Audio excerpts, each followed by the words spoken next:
Got the stream going. Can folks let me know, please, if it looks super laggy? That would be interesting for me to find out. One has a Bone Crusher Giant. I think I'm just dropping 2 Clovers here. Which makes every draw on the deck total gas from here. I don't expect this Bone Crusher Giant to be attacking past my Bone Crusher next turn because they can't Ember Cleave. And this Beanstalk Giant's coming down in 2 turns, at the very least. Yeah, I'm going to be keeping an eye on this twitchy thing because I've been dropping a lot of frames the first time we ran.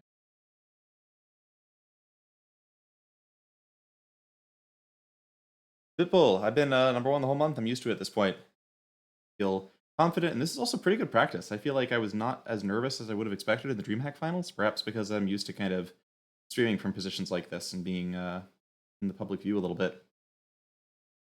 Juan and Tony, thanks for the note. Oh, seems okay after the restart. Glad to hear that. That happened last time too. Gotta at some point have that streaming lesson with Bloody where I learn how to actually do this correctly.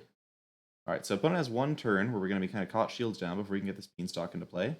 They have like Torbrand and Deshandra, I mean, get real punished. Post-combat Robber the Rich is not what I would consider to be a punish, especially since, oh wow, double Robber post-combat, and me with no cards in hand. See how that one works out for him. So a bunch of lands here. Bay Forest. Mountain. Forest. Get a Temple out. Hopefully scry into a little bit of action here. Not that one. Okay. So worst case, we're playing a Giant next turn. If we draw any more if we draw a Lovestruck Beast or a Brazen Borrower or a Bone Crusher Giant at any point in the next couple turns, we'll probably be in very good shape. Torbrand is very bad news. Now I need to draw one of those things right away, please. Going to 7 is not so bad, but I do need something. Light up the stage. What are we getting here? Okay, that's a real problem. Lovestruck Beast is a real solution. Let's make some tokens. So Fae of Wishes getting Shadow Spear plus Storm's Wrath ends the game here in a hurry. Got enough blockers to keep our opponent at bay. Barely. We're not getting robber triggers here. Hey! Thanks for the follow, MTGA Zone. Glad to see you writing about the deck before. Patrick LJ, I know, lots of Clover on the ladder.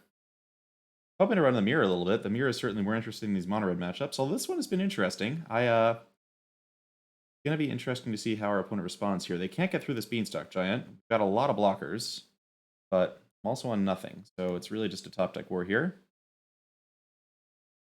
Alright, just pre-combat light up the stage is an interesting call. I might just do it again here. Hard to get damage through me without losing that Torbrand. In fact, it's impossible. If they have an Ember Cleave, things could be pretty dicey. In fact, I would be dead to Ember Cleave. But that makes me think they might not have Ember Cleave.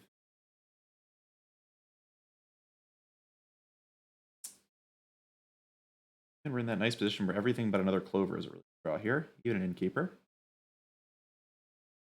Okay, so that was an interesting play. I don't know about it, but kind of makes sense maybe. And now we wait. I'm just going to play out the Lovestruck Beast here. Makes Innkeepers a little bit worse if I draw them, but I think having the extra blocker more than makes up for that. We're 1 Fae of Wishes away from victory, 1 Ember Cleave away from defeat here, since we still don't have quite enough big blockers to contain all our opponent's stuff.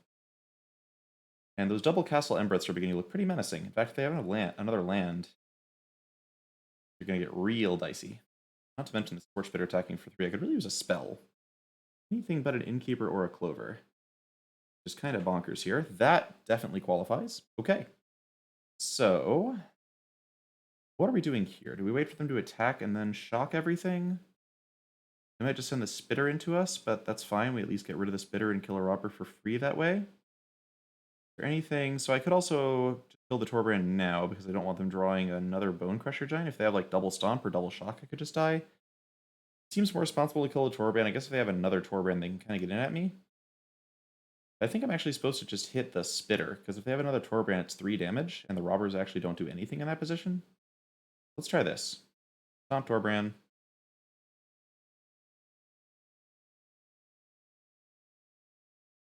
And thanks for the follows. I'll get to y'all in a second as soon as I'm done resolving all these stomps, and give you some personalized thanks, because I really do appreciate the follows from all of you. Torbrand, and now what am I hitting with? Got a lot of blockers here. Not super worried about Ember Cleave once I have Bone Crusher down, because I'm pretty well defended at that point, I think. I think I'm just going to attack with Beanstalk Giant and put them under the gun here. Close call, not sure it's right. The fact that they have nothing with flash is pretty good, besides shock, I guess. See if they start chumping yet. Not yet, okay. We'll just throw this other blocker down and hope we get to live through one more turn, because we're going to get to start abyssing them really hard with all these creatures pretty soon. Oh, thanks, FF Freak. Good to see you, Brad. And thanks for the host, Bloody, of course, and thanks for the follow, KTN MTGA. Oh, yeah. Thanks very much. That means a lot, Brad. All right, opponent just drawing dead off the top. Kind of like us, but we were not drawing quite as dead as they were.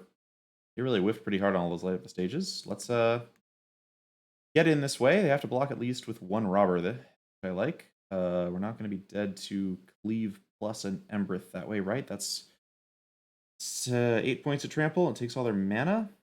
Yeah, I'm just going to make this attack. Pretty comfortable with it. In fact, they have to block with both robbers, right? Yeah, so that should do it. Unless they're running like Phoenix of Ash, that should do it. Alright, so opponent top decked pretty miserably after we mulled and hit a lot of lands. Fine by me, I suppose.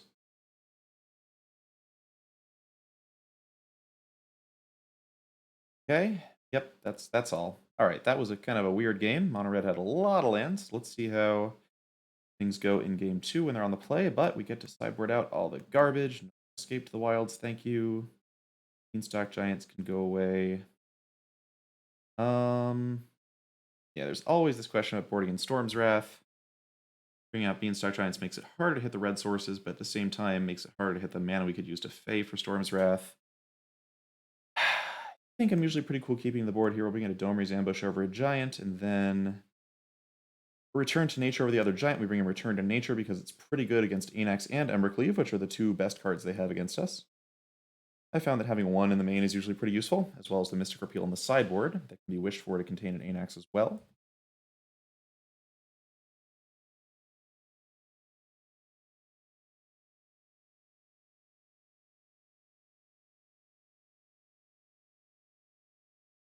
Yeah, I forget what mono red usually sideboards. Some of them, I think it's kind of random. I've seen people bring in, I think, pretty much every card that deck has in the sideboard. Even like what's his name, Tybalt, that made our life gain existing in the form of exactly 2 cards.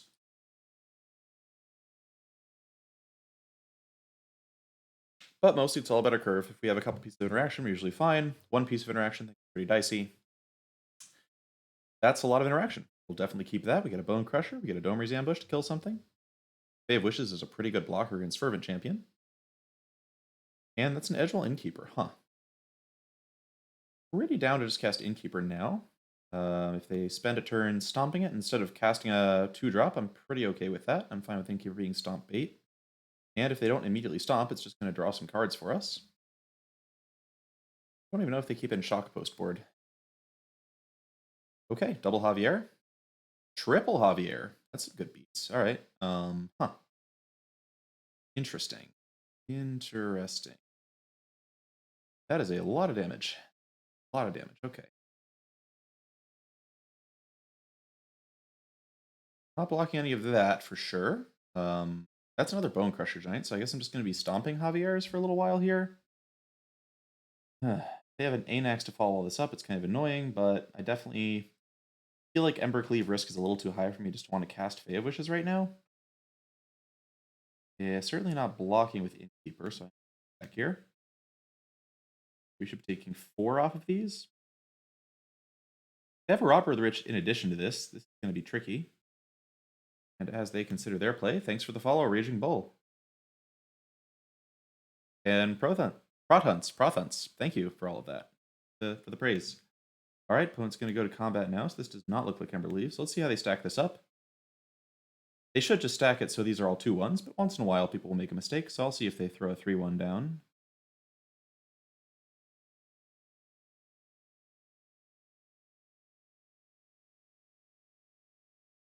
Hey, thanks for the follow. Beauty Christine. Good to have you here. We're going to let these resolve. What's targeting? Everything is being targeted once. Alright, so we'll just shoot. Well, we could wait, I guess, and give them a chance to try and throw down a Rimrock Knight, I suppose, but I have to make the choices first, right? Yeah, there's no way they're going to just Rimrock nakedly here, I think. We'll shoot this thing. They Rimrock another one, that's fine. I take 6 more. The only thing that's really bad is if they have Infuriate, but I haven't seen Infuriate in a long time. Okay.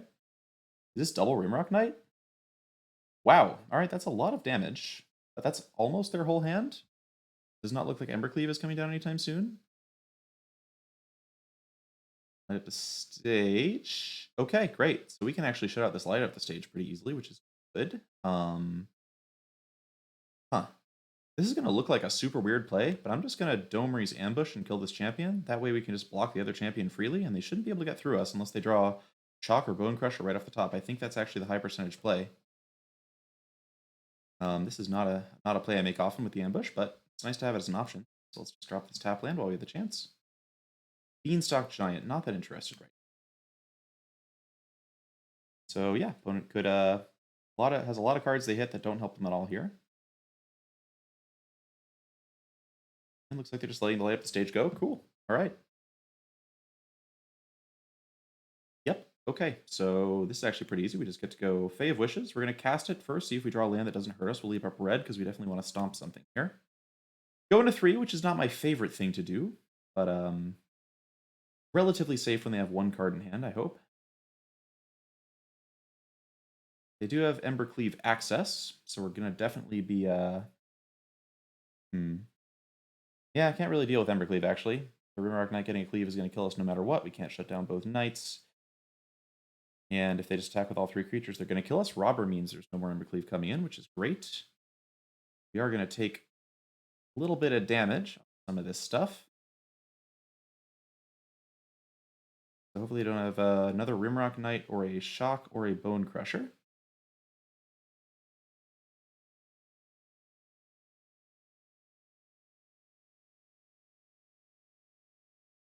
What are they thinking about over there?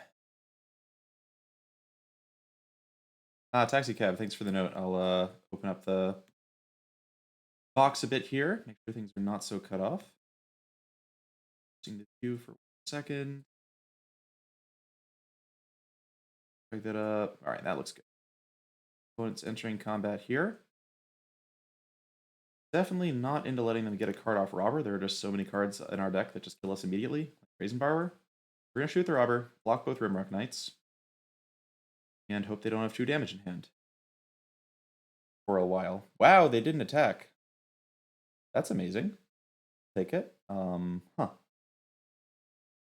So we're at 3. We're still terrified of Embercleave. I would love to save this Fae of Wishes because we can go get Shadow Spear and put us out of range of dying to random burn spells at some point.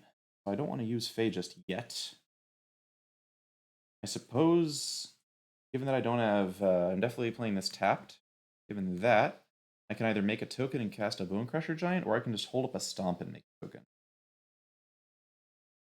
Now that I have 3 blockers for 3 attackers, I like that holding up Stomp gives me protection against Embercleave, so I'm gonna go with that, I think. Yeah, Embercleave still scares me. I can now deal with random Haster. We're definitely not playing our spells efficiently, but almost none of our opponent's cards do anything. Even Torbrand is pretty containable at this point. The Anax, we can Fae for a Mystic Repeal for it.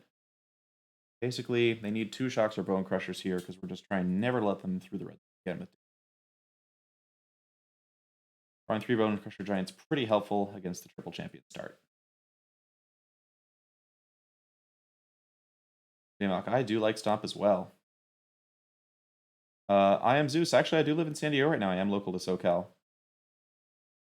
And Vipla, thank for the lag warning. I see we're getting about 10% drop frames. Is anybody seeing lag that makes the stream kind of unwatchable for them here? I'd rather not restart it if I could avoid that. Might do a little bit of a program closing after this game is over. Okay, opponent's waiting to enter combat. I am down for this. If they want to try and do Castle Ember things, they don't. All right, so Bone Crusher Giant's not going to have a more relevant target than just stomping one of these creatures. I'm pretty sure they don't have Phoenix. I'd rather just use my mana efficiently here. Heal off a Rimrock Knight.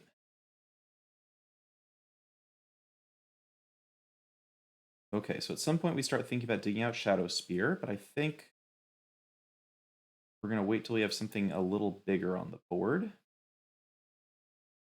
We can now dodge Embercleave by having Lovestruck Beast block Rimrock Knight. Maybe? They attack with Champion Rimrock, we do block, block, block. We do not die to cleave in that spot, although it is awkward. See if we draw a Brazen Borrower or something like that, if it can help us lock the board down further. Spot's still scary. Lucky Clover. That one's pretty good, actually. I think I'm down for dropping the Clover here, and then double Fae of Wishes to get like negate Disdainful Stroke. Shuts out a lot of the things our opponent could do that would scare us. Or I guess Disdainful Stroke plus Shadow Spear would be the play. See if we live for one more turn to do that one.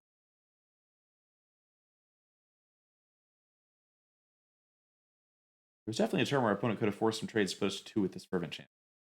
It did seem like the play at the time.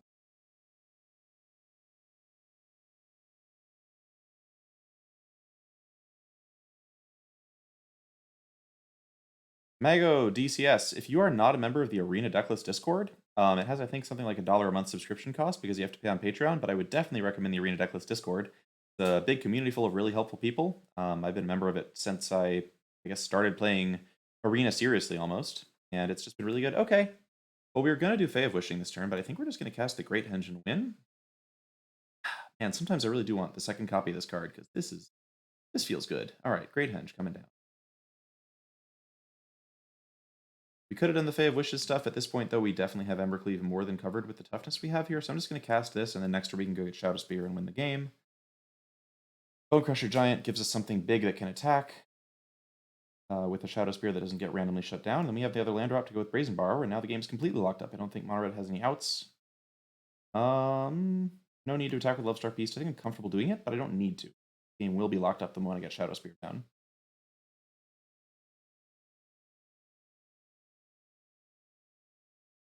Don't know if I played this game as safely as I could have, but I think the strategy of just giving as few creatures as possible has been nice. Okay, Chandra going to make some tokens, and then opponent does have Embercleave available if they attack with 4 creatures. I guess they can also get Light Up the Stage back from their yard. Not a shock in there, so that's fine.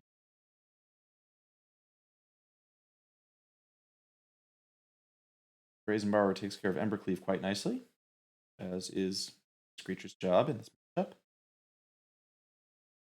Alright, they're just lighting up the stage, which means they're dead. I think even Torbrand is not going to come close to helping them at this point. Okay, well, there's Torbrand.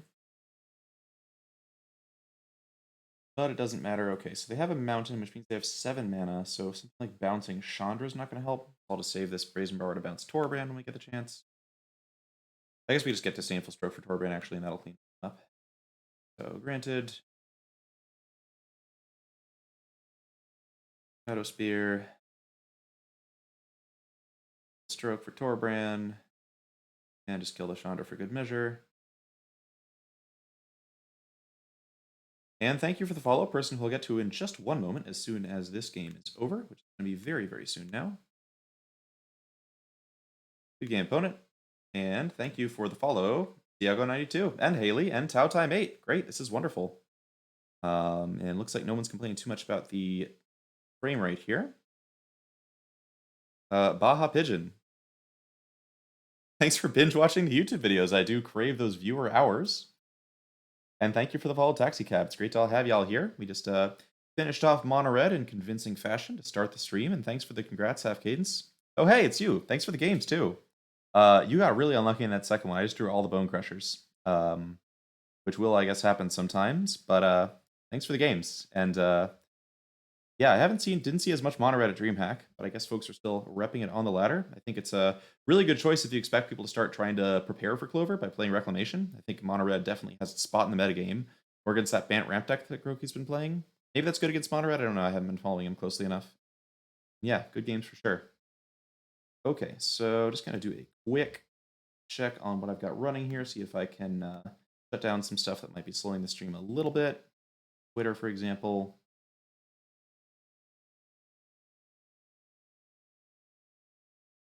And a few Chrome windows, and then we'll get right into the next game here.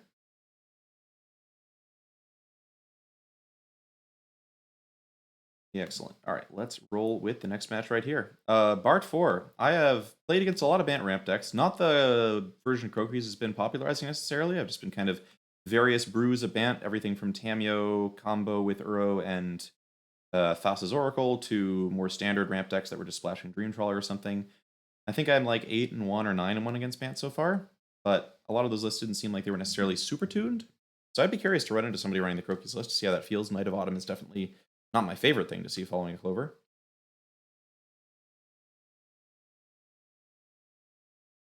On the whole, I think we're still pretty good at going a little bit bigger. I did notice that Croaky's seem to be struggling the most when it's running Clover this morning. A little bit. All right, Lord Rhino 6. Dang, it's one of those weird non-synergistic hands we get sometimes where we have Escape the Wilds and no ramp, and Edgewell Innkeepers and no adventure creatures. Double Innkeeper is pretty cool against a lot of decks. Like, if we do draw any of our adventure creatures in the first couple of turns, this hand is really good. So I am tempted. Like, I'm very close to keeping this. Essentially, if we draw lands, it's really bad. Clovers are not especially helpful. More Innkeepers are not that helpful, so that's like 29 of our cards right now. But any adventure creatures in this hand kind of goes off. I'm going to take the risky keep here, partly because we're on stream. It's more fun this way. But in a tournament, it would really depend if I knew what it was up against. Ooh, Temple of Plenty. I bet Edgewell Innkeeper is going to be good in this matchup. Beanstalk Giant's not terrible either.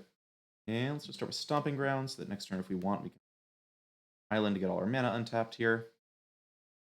And yeah, let's see if they're going to come out fast enough to keep up the card advantage from the Innkeepers. Looks like no Growth Spiral, which is great. Not this is necessarily a Bant list, but that Temple of Plenty just feels like this is an island. Yep, okay. Ooh, Arboreal Grazer, they ramped after all. This darn thing. All right, so we might be seeing a Tamiyo next turn. That'll be interesting. Hopefully no Narsets. Rather see no Narsets, but we are going to have plenty of time to get this Escaped Wilds down, which is great. Ooh, Lovestruck Beast. Love to see it. So we're just going to go Innkeeper, Lovestruck, and then next turn draw a couple of cards, make something that's big enough to block Nissa lands, and attack Tamiyo through Grazer. All good. It's all good. Thank you very much for the follow, Jeroff. And thanks for the congrats, David. All right, Uro's here. So no Tamiyo, that's good. Nothing being out of the board.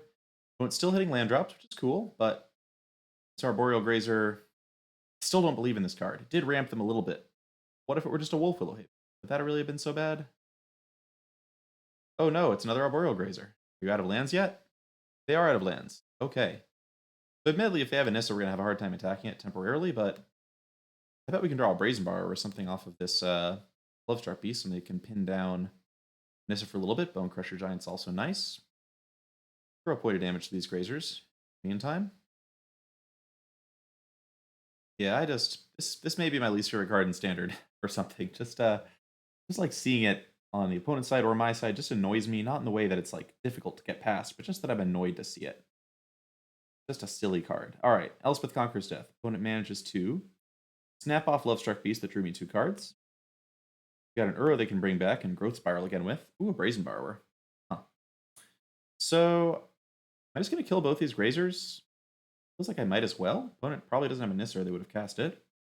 This turn's just going to be Clover into either double Borrower or double Stomp. I could get rid of Elspeth Conqueror's Death just because it annoys me, but they might not have anything to cast anyway, so yeah, I guess I'll just get rid of these Grazers. It's whatever. They were a minor nuisance, and now they are gone.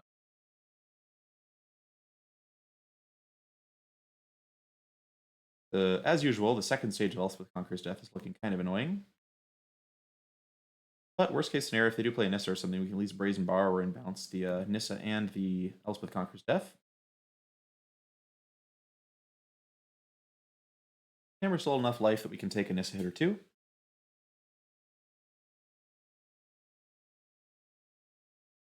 Okay, opponent has something on top that they like. Oh, there's the Nissa. All right, so for a second I thought they were just horribly Grazer flooded, but they're actually managing to put up a fight. Will be mildly interesting. Let's see. The graveyard is almost in Uro escape mode, but not quite.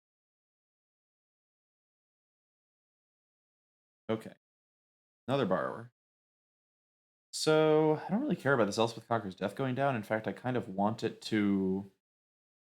I almost just want it to go away so that I don't have to get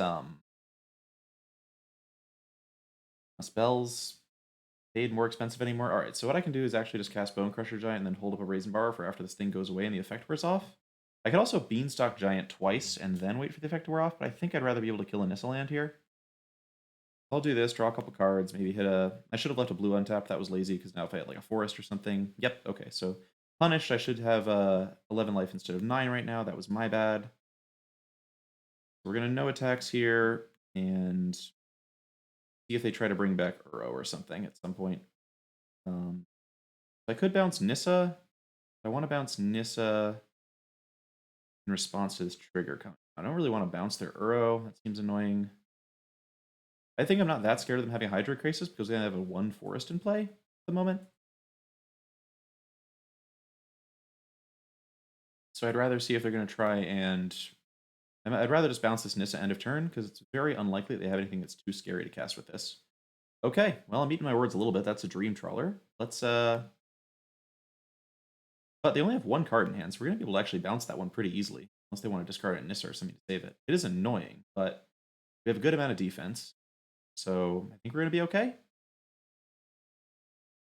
Definitely an interesting game. Question is, should we try and time our bounce in a particular way? If they throw Uro into play, we're going to probably try to go for throwing Uro into play, but they actually can't because they don't have lands for it unless they have another land in hand. Do I bounce Nissa in case they have another land in hand right now? Yeah, I think so. I think I'd rather not have to deal with Uro at the moment. I'm not thinking about this too hard. Dream kind of demands I play a little faster.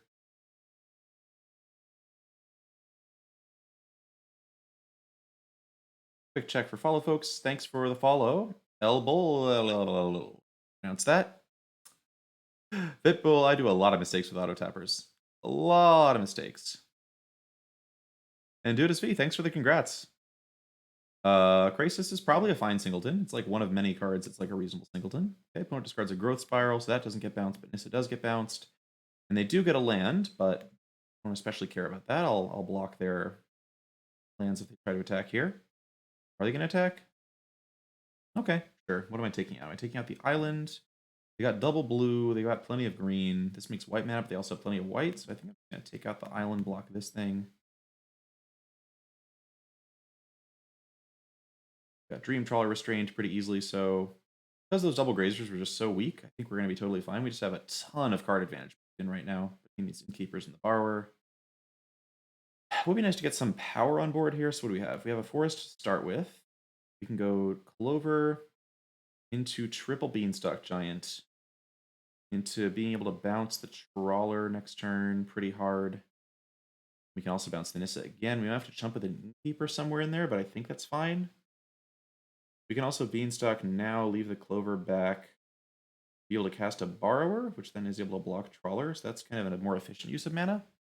If we play Clover, then Beanstalk, we end up with 4 untapped lands, which is enough for the Borrower bounce, but not a Borrower cast. I think it's worth drawing the 2 extra cards, even if it means we're getting 1 less Clover into play now, although I'm not sure about that. See if this gets me punished. We'll go Beanstalk Giant, Fertile Footsteps it up. I guess I could just bounce the Dream Trawler and force them to discard the Nissa. Seems kind of nice. They might just let it get bounced, and things may be a bit awkward, but they can't play Nissa and recast Dream Trawler. Thanks for the follows, everybody. I'll get to you all pretty soon here. Grab that island, grab a... or whatever. So we're planning to do a double bounce and a cast of the Borrower here. So we're going to click that next button. No attacks here. Let them untap, and then I think we do some borrowing now when they have to choose between letting the Trawler go back or letting the Nissa die. We're going to have to lose an Innkeeper blocking this turn probably, but then Escape the Wilds has so many copies of Bone Crusher it can go get. We're kind of just in a crazy place here. If they're letting the Trawler get bounced, we lose a Borrower, which is fine. We have plenty of cards now. We just need to not die. They may have dangerous draws that could kill us. Like maybe a Tef plus the Nissa could be pretty good. They could recast Dream Trawler, but I wouldn't care too much about that. Are they going to go for Nissa or Trawler? Just Nissa. All right. They've been listening to Croakies on stream, it sounds like. All right. So when they go to untap a land here, we're going to cast Borrower. This will help inform our blocking decisions a little bit. Figuring out what we're going to have to play next turn, maybe. Lovestruck Beast is a great one. Innkeeper's not bad either. So how dangerous is it to go to 3? I think I'd rather keep both these Innkeepers around. Not really direct damage from their side. And I don't expect to get hit by Dream Trawler here because we have this Borrower to block, plus infinite cards off Escape the Wild's coming soon. I'm just going to go for the no blocks. I think I'm feeling pretty comfortable at the moment. And quick follower check so I can thank everybody. Thanks for the follows, Half Cadence, Bart 4, and Thefsk. And Double E Hawk. Thank you all. Really good to have you here. All right, so now we've got access to 8 mana. Lovestruck Beast is 4. I could do something like Fae of Wishes for Ether Gust, Nissa, cast Fae. I have another Nissa. The blocks get a little awkward from there, but I like that Fae's a good blocker, and then the other Fae copy can go get... Oh, I have 9 mana. Oh, that means I can do that, plus I can Lovestruck Beast? Oh, I can actually play Clover, then triple Fae, then also be able to Ether Gust and Beast token. That seems great. That all seems really good. They do have Dovin's Vetoes in this deck, but I have enough tokens that shouldn't matter. Let's just go Clover. Lovestruck Beast. Many tokens. Bone Crusher Giant to be able to kill Nissa would be cool, but I'm pretty happy. Actually, oh. You know I can do that's much better than the thing I was just talking about. I can just do this. Fae of Wishes. Just get Domer's Ambush and then kill Nissa with this Brazen Borrower. That seems better. Domer's Ambush. And what else? What am I worried about at this point? Dream Trawler, I guess? So I'll grab Shadow Spear, which controls Dream Trawler pretty well, and also Life Gain, which is nice. And could get I have a Brazen Borrower in the yard, so I got this once in future, which is like a guaranteed. I guess Chandra's also fine, right? Chandra's kills Dream Trawler. Once in future seems like better and more flexible or something. What's my card right? Another a Bone Crusher's. All right, so I definitely want this once. That's easy. Okay, so then we just Domer's Ambush. Borrower targets Nissa. This is why we run Domer's Ambush over Lava Coil or Fry, in case anyone was wondering. Killing Nissas feels real good. Real good. So if they have another Nissa, they can munch through my tokens as chump blockers, but we have 5 blockers. We're not about to Bant deck. We're only at 6 lands, which is not very many lands. I think we've got this one well in hand. David Albire, this is the exact same decklist I played at Dreamhack. Fewer basics might be something I experiment with before the Mythic Points qualifier. But for now, I'm just running the same version, just so people can kind of see what the Dreamhack version was. Thanks for the follow, Habnabbit. And Double Hog, thanks for your congrats. And same to you, frankly, my dear.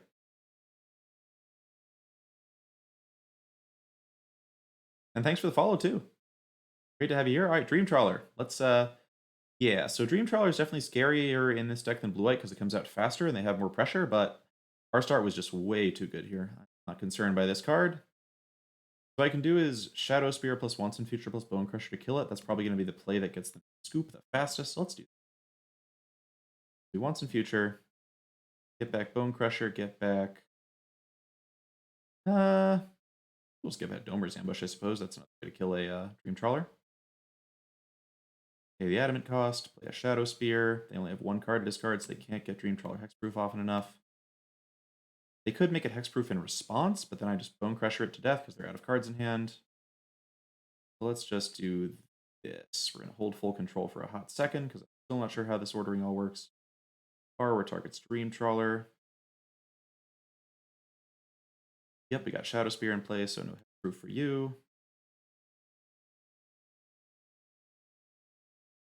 Okay, they knew they couldn't do much about that, so they're just going to let it die. And then I suppose I actually just equip Shadow Spear to Borrower and start attacking. I don't really care about shooting these lands with the Bone Crusher that much. Now let's actually just Fae of Wishes, draw some cards, and turn off full control. Whew. If anybody's certain that I don't need full control for this play, that would be a good thing to know. I've been always too scared to try it. I guess I could just test it with my teammates at some point. I'm kind of lazy in that way. 10 for 5. And thanks for the follow to Cobb22 and Visoka. Good to have you both here watching. Already getting pretty close to my stream record. That's exciting. And thanks for the follow. I'm Maxi Ander. Franklin Madeir, thank you for the congrats. And how have I found this matchup? I haven't played against Croaky's exact version because I think he invented it pretty much while I was at Dreamhack. Sneaky guy.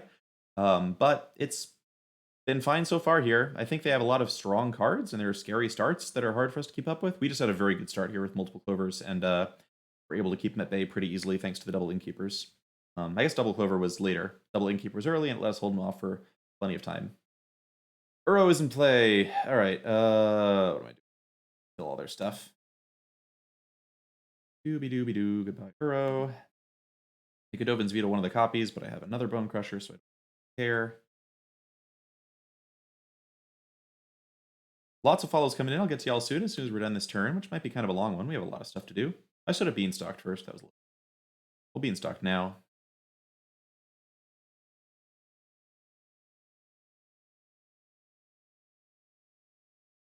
Get the nice rainbow selection, one of each.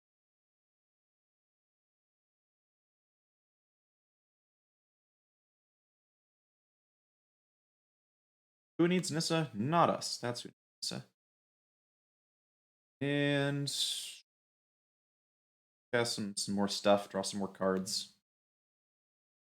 Put so much stuff on the board that they sort of realize they're not getting out of this one.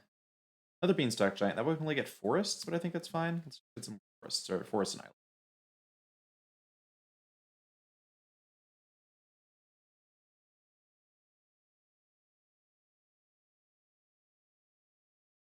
Can't hold a Bone Crusher anymore, but we don't need to. We have plenty of blockers. Let's start getting life with this thing so they can see the win.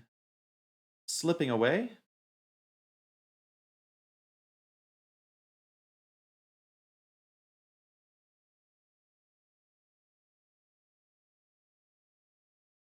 Put us land a Beanstalk Giant, so we'll drive the win home more emphatically with Shadow Spear there. Fine. Clover again. And that should give us some kind of lethal with like Bone Crusher and just attacking, right? Spiral. Maybe they'll play a Knight of Autumn.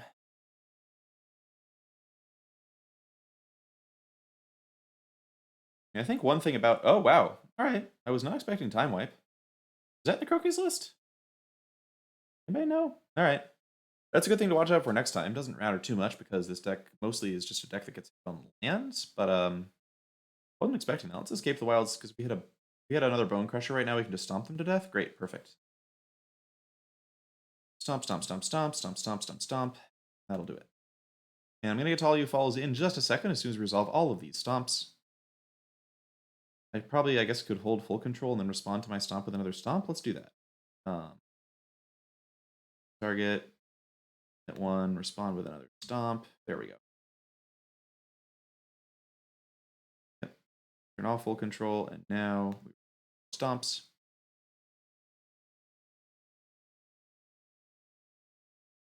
Ooh, can we call it one a spider stomp? We stomped them with 8 legs this turn.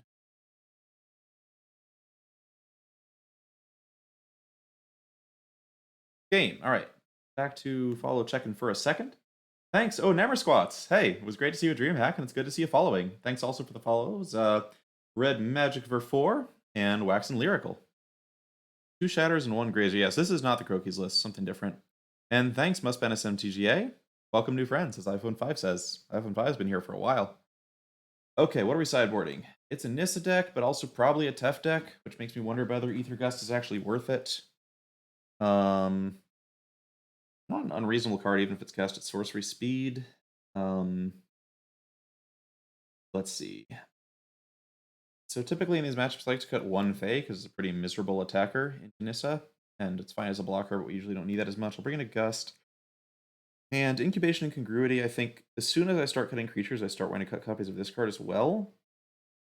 I think we'll just ditch this and bring in the second Gust and probably call it a day. I really don't like these counters against Fairy. And nothing else that we have is especially Nissa destroying. Great Henge might be a little bit awkward because it gets eaten by Knight of Autumn and Elspeth Conqueror's Death. Let's bring that out, bring in the 4th Escape the Wilds. Usually if we wish in this matchup, especially in the draw, I expect we're going to be wishing for answers rather than Escape the Wilds. So I'm happy having the 4th copy of that in the deck. I'm just run it like that.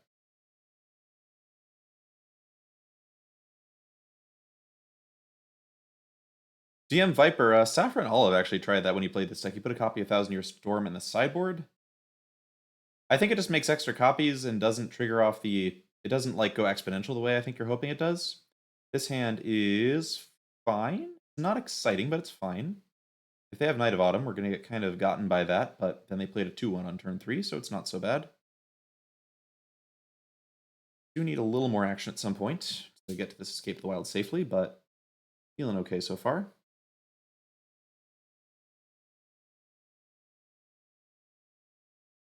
Okay, Lovestruck Beast is great. Still just going to play Clover this turn. See if it gets killed, it's fine though. Lovestruck Beast blocking Nissa lands is great. Thanks for the follow also. Johns and Kabaku TV and Nihilist T21. Great to have y'all here. Burrow again. Alright, so opponent's getting the good quick ramp here. Lots of lands in play. Bay of Wishes. Huh. Part of me is almost tempted to cast this Lovestruck Beast as a, like, just as a 5/5, but that would be dumb. I'm not going to do that because if they play Nissa, I can at least send it back with a Brazen Borrower and get a little bit of tempo. We'll just make 2 tokens, it's fine. If they play Dream Trawler at this point on turn 4, then we are definitely in trouble. That is a thing that would get me pretty darn good. Have you got Dream Trawler on turn 4?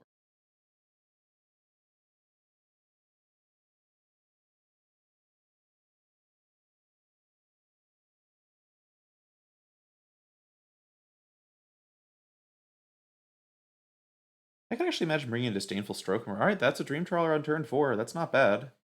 That is going to be really annoying to deal with. Okay, what is our plan? So I think we probably just let it hit us and double Fey here. It's going to suck to get hit by it, but I think I just can't afford to be spending my whole turn borrowing it and doing nothing else. I think I'm instead just going to, we'll use the borrower in a future turn. We're just going to double grant it and see what we can pull out that's reasonable at this spot.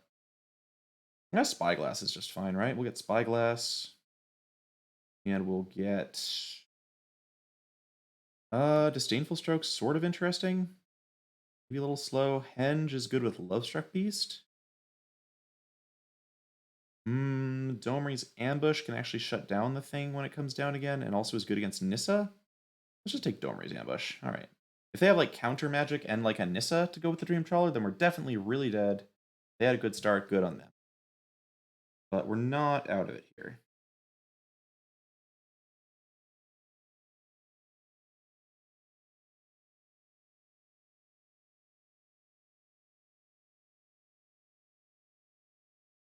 Supashi Guy. Unfortunately, it's not a discard 2 if we bounce it. It's just a discard 1 because the Trawler can just give itself hexproof once and all of our copies bounce off.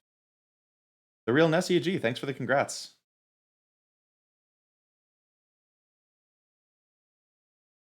Okay, so no Nissa, that's fine. This Tef doesn't bother me too much. It's annoying, but not more than annoying. We can definitely take at least one more hit from the Dream Trawler if we have to. And I see our opponent hovering over an Arboreal Grazer in their hand. No, it was just, okay. I was really hoping it was an Arboreal Grazer. So we're going to go to a low life total off this Trawler. And if our opponent has like counter magic, we're in a lot of trouble. Okay, so what I'm going to do here is I'm going to bait with Spyglass if they want to counter this one. I'd almost rather they do that than the Clover. I really want to get this Clover down. Nope, Time Wipe Tef Breeding Pool. Okay, so we're going to Dream Trawler. Cool. We're gonna kill this Tef. Actually, really not scared of that hand at all. Once graveyard has 3 cards in it, so they're pretty far from getting Uro back. Hit you.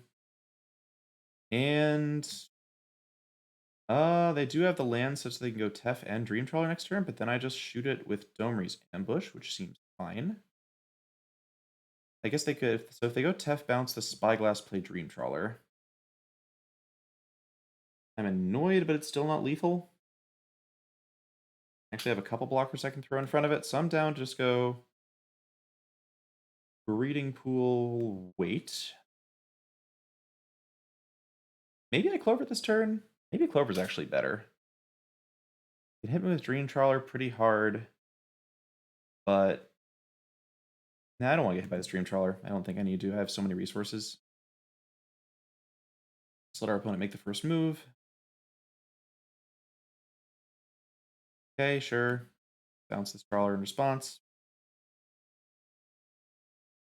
Okay, just vanishes. Oh, I didn't have a Clover in play. I actually thought this wasn't even going to resolve. That's nice. Okay.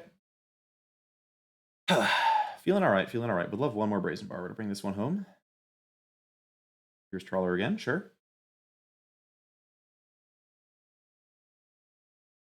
Are they going to know they have to bounce the Spyglass here? Are they going to remember that Domri's Ambush does what it does?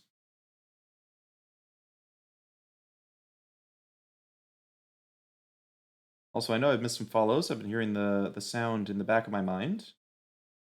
Okay, they go after Spyglass, sure. Fine. We get to resolve it. Matters. Lovestruck Beast. Alright, so this is going to be Clover into Beanstalk into Spyglass, I think.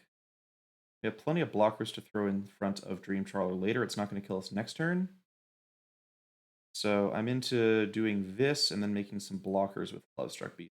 Nissa, because I would like to kill that F as well. But I guess we'll see what's in there before we go too far in making our decisions.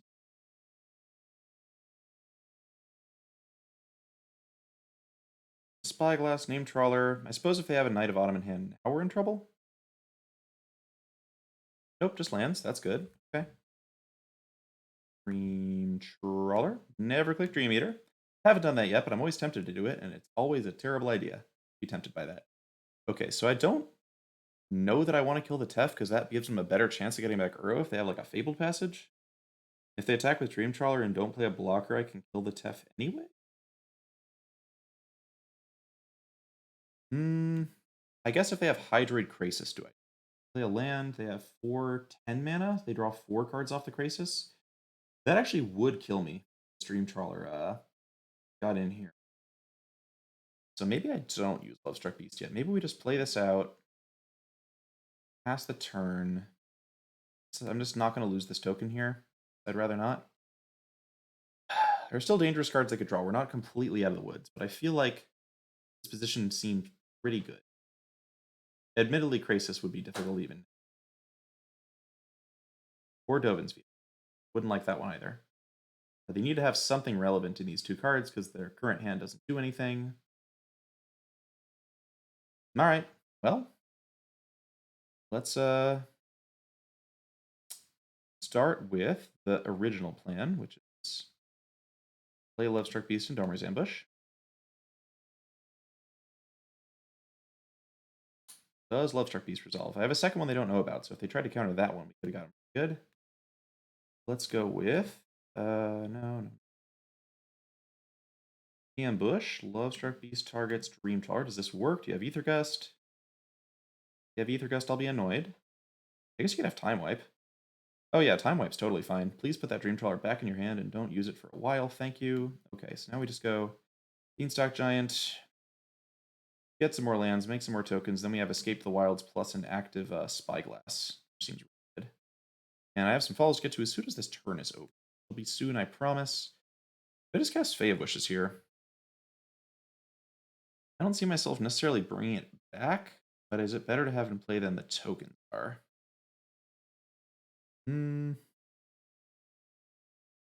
I'll make the tokens. They're... Oh, no, don't know if that's correct. Okay, so the time I play means I should have attacked the Tef first, I guess? Consideration? Yeah, I definitely should have attacked the Tef first. That was actually pretty lazy of me if I had the option. I don't remember what was on the board, but probably should have attacked there. Alright, let's go see if chat was yelling at me for that play. Is that a Nissa? Who knows? No, it's a Grazer. Cool. Child Rebel Walker. My team had not been practicing Clover nearly as much as I had. Some of them played a little bit, some of them played it not at all. They all just played decks they were comfortable with, which I think was definitely the right choice. Hey, thanks for the raid, Kabu TV, and the follows Jersey, Andy. Yes. DM Viper. Maybe it's worth killing Tef. I'm not sure about the Tef play there. Anyway, back to this game. So they got the Trawler in play. We drew a land. First, let's see if we resolve Escape the Wilds. If we do, that's going to make things easier. Great. Okay, we did. So now what?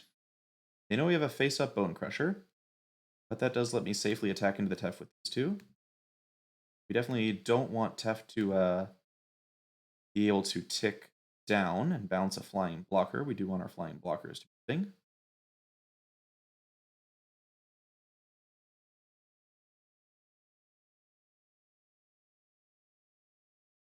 We'll be able to present 2 blockers this turn and then kind of go nuts next turn is the current plan. Well, it does look like, despite the really good Dream Trawler start, they have flooded a little here. Actually, given the chance of hitting a Bone Crusher, I wonder if it was correct to attack the Tef before we escaped. Our opponent wouldn't think about it in the same way there, and then if we had a Bone Crusher or Borrower, we're good to go. Yeah, that's actually an interesting play. Pay attention to that one. If we had attacked the Tef beforehand, they almost certainly just chump with Dream Trawler. Oh no, they just think we have a Bone Crusher in hand. I don't think they chumped, but it would have made it more likely they made that mistake.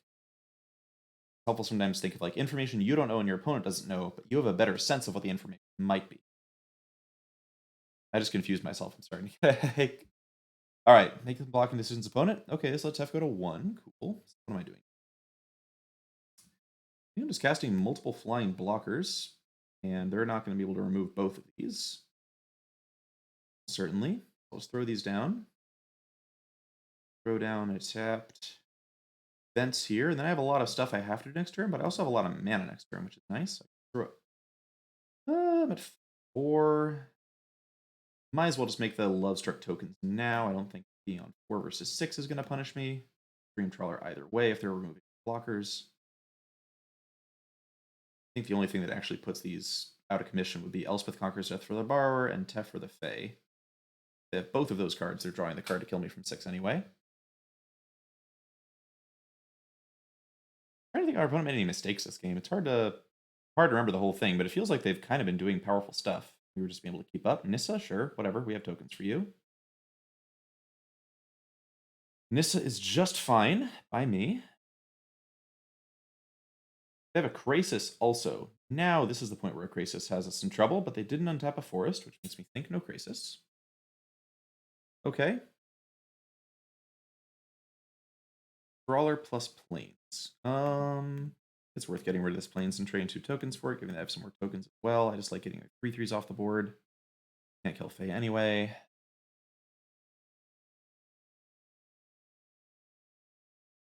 Some consideration for maybe keeping the tokens around and maybe killing Nissa with Bone Crusher next turn. I would really love right now just be another Clover, so I could just cleanly kill this Dream Trawler. That would be excellent. Opponent can get Uro out of their graveyard now. I don't think Uro matters at this stage of the game. But a Hydroid Krasis still would. Hydroid Krasis would still be terrifying and would require me to rip a Borrower right away. Let's see. Okay. No lands. We draw land, so that puts us up to how much? We got 7/13 here. That's a good amount. I think I try Escape first and see where that takes me. Because I can still Fey for an Aether Gust to take out Uro and then put another blocker in front of Dream Trawler. Let's try that. They send this to the top of my library with Aether Gust. That's just fine. Veto it. Also fine. Oh, wow. Okay, that looks pretty good. That's a lot of stuff. I think I start with this Clover. That lets Bone Crusher just kill Dream Trawler and Uro. They counter Clover. I still can kill the Dream Trawler. By Beanstalk, I go to 5 mana, which lets me do Bone Crusher plus cast Lovestruck Beast. Do I want to Fey this turn as well? I don't think I can afford to Fey this turn. I think I'm going to have to bring that one back to hand eventually. Oh, this is getting complicated. Okay. By Beanstalk, go to 5 mana. I can still kill all their stuff. I think it's worth getting the extra lands out of the deck here. I really would like to hit another Fae. And yeah, definitely paying full attention to this game right now, not paying attention to chat at all. I will get to you all soon, though. Is this a counter our opponent was holding that they didn't use on Escape to the Wilds? What is up, opponent? What you doing? Heliod's Intervention. Oh, no. With the Tefn play? Oh, I got jebaited. Wow. Holy cow. All right. Well, that's a thing I should have been aware of with the Tef. Good lord, I couldn't respond to that. All right, well, that's a lesson for next time. Watch out against these Heliod's Intervention Dream Trawler Tef decks, which I guess that's actually a lot of the meta, right? And I just wasn't paying attention to that play. Holy cow, I think we're actually going to lose now. As unlikely as that seemed. I'm kidding, it seemed kind of likely from the start, but that was tough. All right, so we can put enough blockers in front of all. But I don't like it. I like what's going on here. Can bounce Uro with an Aether Gust. I would lose these Bone Crushers. I have 1 timeout. I'm at 11 minutes. Our opponent's at 16 minutes. I've been thinking too hard. Do I just scoop this and try to win game? There's a question. Good lord, that was brutal. Kill Tef with a Bone Crusher. Then I could wish for something like another. I guess I get Henge off a wish. All right, let's try that. just for funsies, we're going to stomp the Tef. Get out of here. We're going to have 3 blockers in play. If they can remove a blocker, well done. They got us. We're going to Fey right now. We're going to get the Great Henge.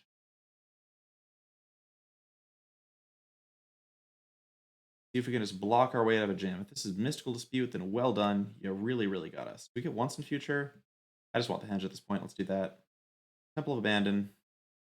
And hope we don't die. We kill Fae of Wishes, we definitely die. Innkeeper is perfect with Henge. We're going to keep that one right where we found it. And pass the turn. This is going to be interesting. Game 3 will also be interesting. Wow, that intervention got us. I guess that's a good note. If you can kill Dream Trawler with what you have in play, kill Dream Trawler with what you have in play. Man, turn 4 Dream Trawler on the play is a pretty good card, but I think we still punted. Is everybody sure? We throw our whole board away, and then if they can counter the Great Henge, they do get us. We're drawing a lot of cards here, notably. Some of these cards might be Hydroid Graces, in case they probably get us. But we're going to put up a fight anyway. Because I think if I play fast in the game 3, I'm not that worried about time. I just want to spend a couple minutes seeing what happens. Okay, so Innkeeper's here. We're going to start with Beanstalk Giant. Then cast lots of blockers. Does Beanstalk Giant resolve? Does the Great Henge resolve? This gets countered, it'll be, of course, just a game. We can't really win.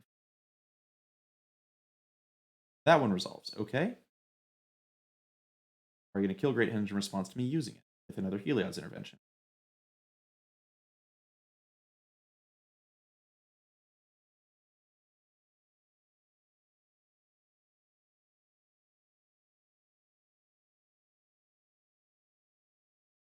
And a Brazen Borrower, that would be really nice too. Shut that Dream Trawler off of attacking for a turn, leaves flying chump blocker energy going.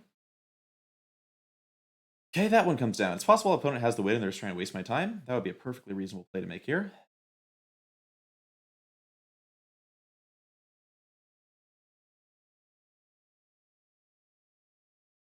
Or maybe their hand is 3 lands. Another Innkeeper. In. Still have some Clovers left too. Land that we can play that doesn't deal damage to us. Cool. We're definitely going to play Fae of Wishes here. This is definitely the kind of stitch where I wish we saw a Pause for Reflection in the sideboard. That could be a good Chandra replacement. It could be a good Ether Gust replacement. Clover. Doesn't have any use right now, but it's nice to have for later. This is on 7 counters, so we're not dealing with Indestructible land yet. Play out Lovestruck Beast. Ideally, we're finding a Borrower here. If we find a Borrower, I think we're going to win. But not yet. Haven't gotten there yet. Lovestruck Beast again. Okay. We only have 1 land drop this turn, so I think this is now officially at the point where we're dead if they can get rid of this Fae of Wishes, and I don't think there's a way around that, so let me just...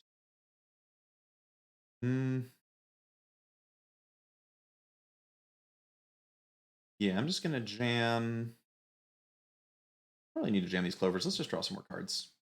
Oh no, that's dumb. That's dumb. What I should have done was I had to leave up Fae of Wishes there. Leaving up Fae of Wishes is a much better play. I think if we untap safely next turn, we're going to win anyway, and it won't matter.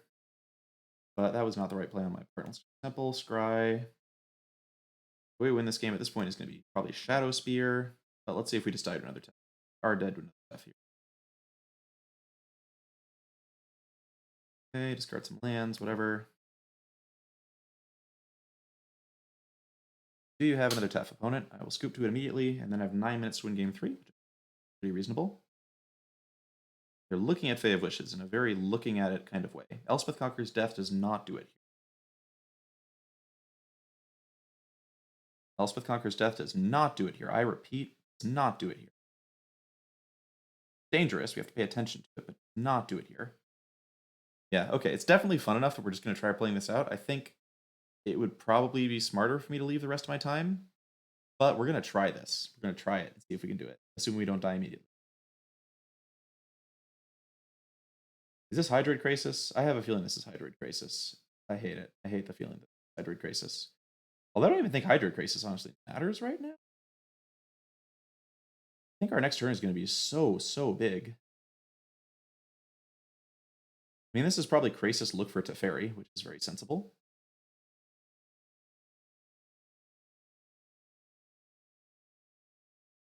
And in fact, it's pretty likely they hit a Tef there. They've only gone through one of them at this point. Two, maybe? Untap Breeding Pool, Tef, kill me? Is that what's happening here? Yes, okay. Well done, opponent, you got me. Oh, that heal adds intervention. Alright, so while I sideboard, quick chat check. Whew. Let's see. Danny, you're watching that game now. That was super dumb with the heal odds intervention. That was the kind of error that I would not make again. Definitely just going to go ahead and shoot the trawler next time. That was really stupid. Okay, so we'll be aware of that. I think I still feel... Man... Yeah, I still feel okay about the Gust. I think countering Nissa when she's coming down is pretty good. That's one of the two cards that matters in this matchup. And... what else? Yeah, Danny Tlaw, I hate it. I hate it so much. Thanks for the follows, everybody who followed during that game. It was crazy. Sorry I didn't have time to get to you at the time. Let's... One nice thing about Incongruity is it actually takes out Dream Trawler. I feel like that's not nothing. In fact, why don't we push a Gust out, push an Incubation Incongruity back in? Now we'll go with the two Gustless. Let's just test the sideboard plan and see how it feels. Whew, so we got to play fast here. I'm not going to be paying that much attention to chat because I have 9 minutes to win this game, and it might be a long one. But keep in mind, that was a game that we would have won, probably if I hadn't messed up there and let the heal odds intervention happen. I think our opponent messed up by not just killing Spyglass on their turn. I think they were being cute. But it was still very close. And that was a turn 4 Dream Trawler, turn 5 Nissa. This hand is great. We're totally keeping it. This is just going to be a nice curve out game where we just hit him hard with creatures fast. I like it. I like the stuff here. So I can go turn 1 A, turn 2 Fae, which is what I'm just going to do. I actually talked to Nathan Zamora over the weekend, who's a caster and kind of ate dinner with us after the tournament was over. And he was talking about how much he loves just casting Fae of Wishes after casting Edgewell Innkeeper. I kind of agree. It's just nice to have another creature on board that just draws a card immediately. We're probably not be wishing with this one. I just want to curve out. Never mind. I want to play Lucky Clover now. Do I want to play Lucky Clover now? Possible I almost want to wait and use this and Beanstalk Giant in the same turn later or something? Interesting. I think given that I don't guaranteed have a third untapped land, I'm just going to go ahead and play this. Draw the card off it. Okay. And we'll try and get more value out of this Clover later. Maybe they'll just play Knight of Autumn as a 4/3 now. That would be fun. Okay. It's just a Tef, that's fine. What are you bouncing? I guess the 1/1 for 1 mana? Sure, why not? Okay, so more lands. So at this point, I'm just going to go Innkeeper Clover. If they kill the Clover, it's okay. I'm fine with that.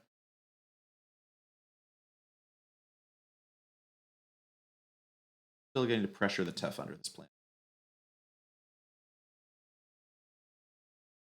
Honestly, this matchup feels pretty even. We're both doing like very powerful stuff at similar paces. They do have a lot of Clover answers.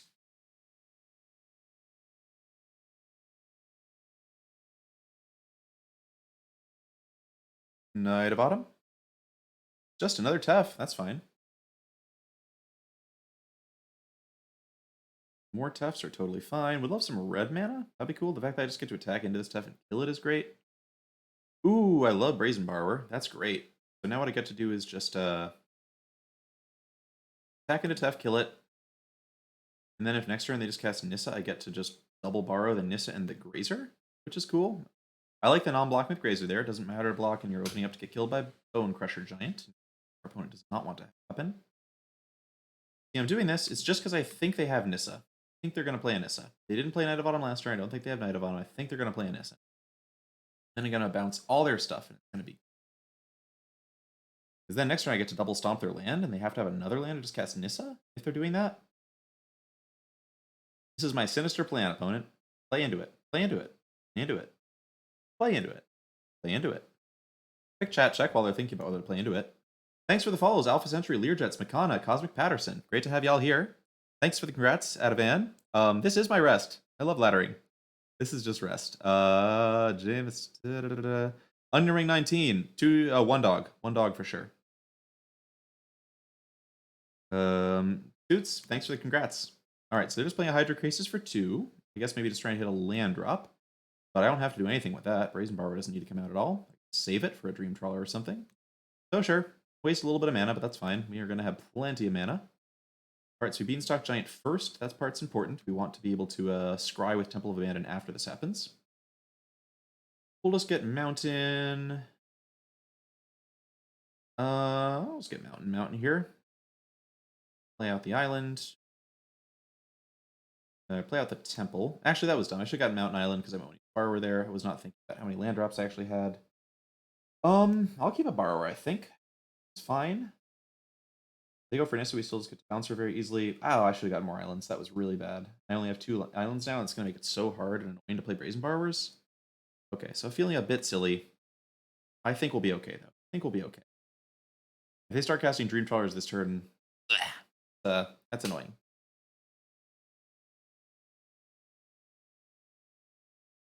Do they have Trawler mana? They do. They do have a Trawler as well. That's fine. Sure. Okay. So my plan here is just going to be shoot the Crisis and them. I just want to draw a card off this next turn. Those land fetches were bad. All right, we're at 6.5 minutes, still doing fine on time, I think. We're rapidly approaching the mid-game. This Dream Trawler doesn't get us. We should be fine. Just need to hit 1 Escape to the Wilds and after the races. Let's start with Bone Crusher. Definitely not tapping any blue mana. Thank you, Rena. Breeding Pool, not that interesting to me right now. But actually, I guess I might as well play it, given that I'm going to be borrowing next turn. Is it going to make sense to maybe get back Fae of Wishes, discarding these other 2 cards? I don't think I have enough mana yet for that to be a good play. Let's just do this. Pass the turn, our opponent's upkeep, we're just going to try bouncing their stuff. If they have a counter, so be it. Ooh, I guess one thing is that we've now opened ourselves up to Mystical Dispute, which they might have. That could be a problem. Let's see. Bounce Grazer. So the one they're going to counter is going to be the copy targeting the Trawler, so we want to target the original of the Grazer so I can cast this later. Let's see if they throw away a counter. Wow, they just let it get bounced. Alright, so are we going to get time wiped then? I don't love getting time wiped, but the fact that I can follow with Beanstalk Giant's kind of clean. Well, I really wish I had this mana untapped so I get back Fae of Wishes in response to time wipe. That would also be great.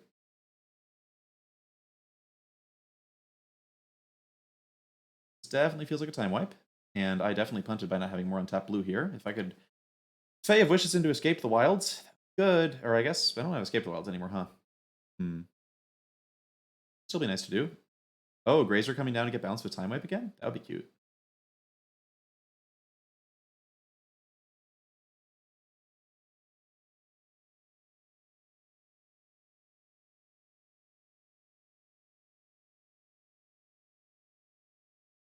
Hydro Crisis, that's not a time wipe. Alright, that's a 3/3 that I can just block. Sure, why not? Okay. So I assume that this is going to actually get time wiped back to their hand when they time wipe me. So my goal here is to leave up Fae of Wishes, I think. So what am I starting with here? I think I'm going to start with Lovestruck Beast. I think I just like cycling this and giving them another reason to want to time wipe. I should actually attack with Bone Crusher Giant first here. No reason not to do that. Just charge into them. See, they can't trade Crisis. If they let Grazer die, it's fine. Definitely looking like a time wipe. What I'm going to do here is I'm going to play out Lovestruck Beast, leaving enough mana, drawing an extra card that I can discard to Fae if I want to. Would really love an Escape to the Wilds. I kind of wish I had one on my sideboard now. Not going to play a land out here because I would love to discard 2 of those to Fae of Wishes, leaving up Brazen Borrower to cast with Flash just in case they somehow don't have time wipe. They definitely do have time wipe.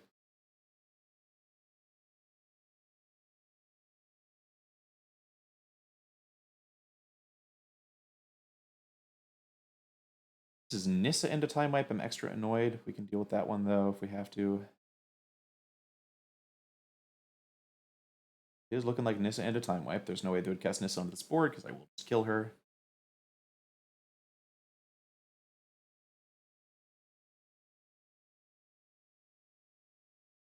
Opponent's got 9 minutes left. I've got less than 5 minutes left. I gotta play real quick here.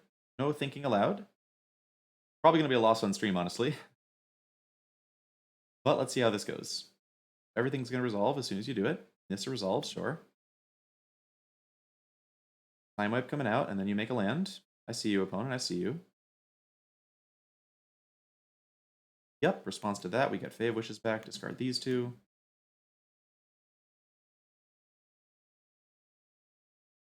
Opponent's playing this pretty well, admittedly. The Dream Trawler does make things annoying.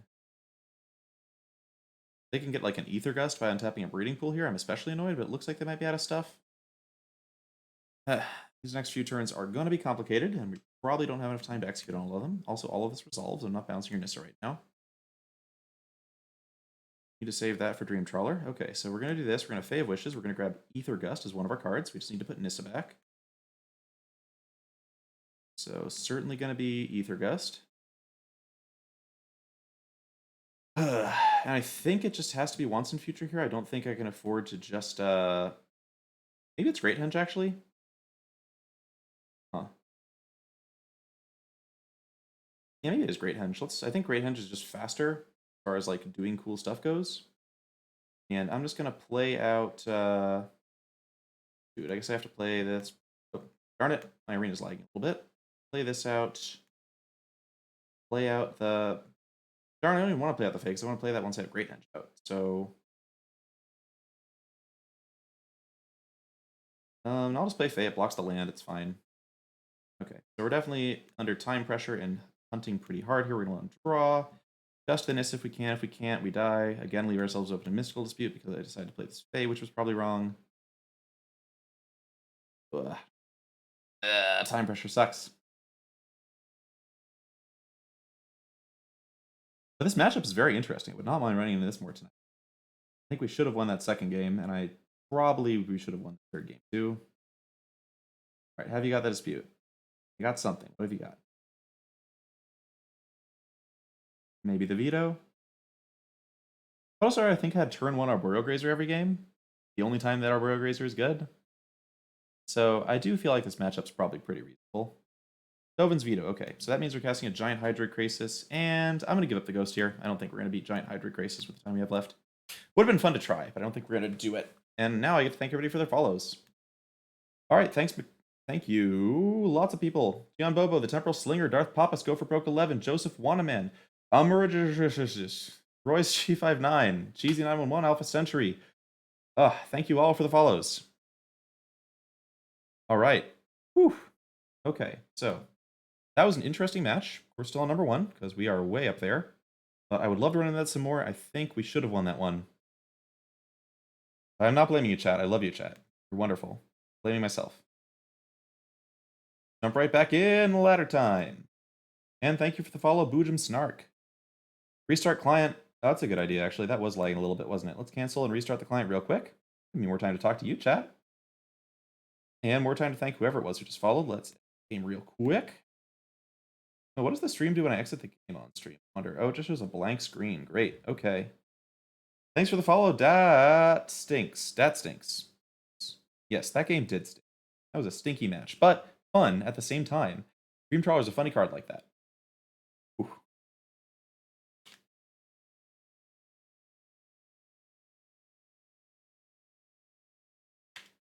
All right, arena coming right back up. We're going to jump right back onto the ladder. We could hit some blue-white for fun, although I guess you saw a lot of that this weekend. It would be interesting to hit. I just want to hit Bant some more. Let's play some more Bant matches. That was fun.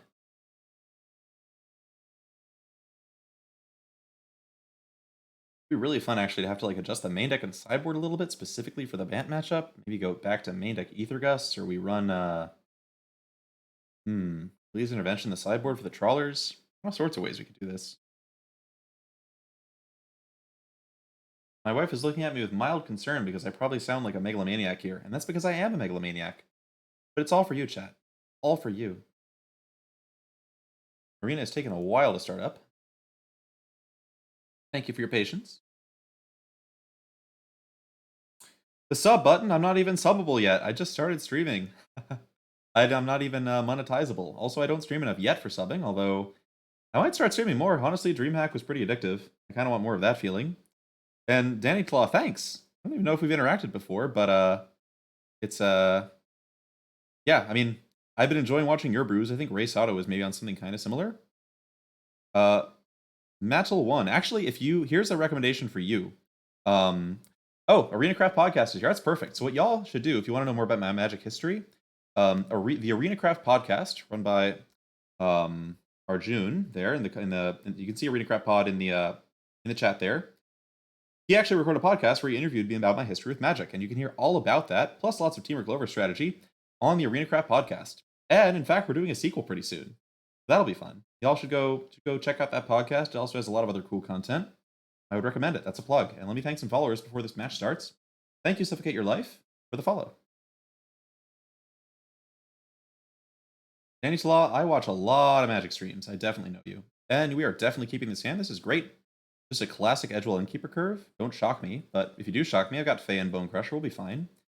We're just going to try and play a good spell each turn and curve out to escape the wilds. That's one of the modes this deck can operate in, even when we don't have a Clover. And thank you for the follow, Kmart100. And wow, we're at 136 followers. I think that might actually be a record. I'm going to start with this Breeding Pool because it lets me cast Fae of Wishes and Innkeeper. Opponent says, good game. Opponent mold into a hand they didn't like, I suppose? I'll just say hello.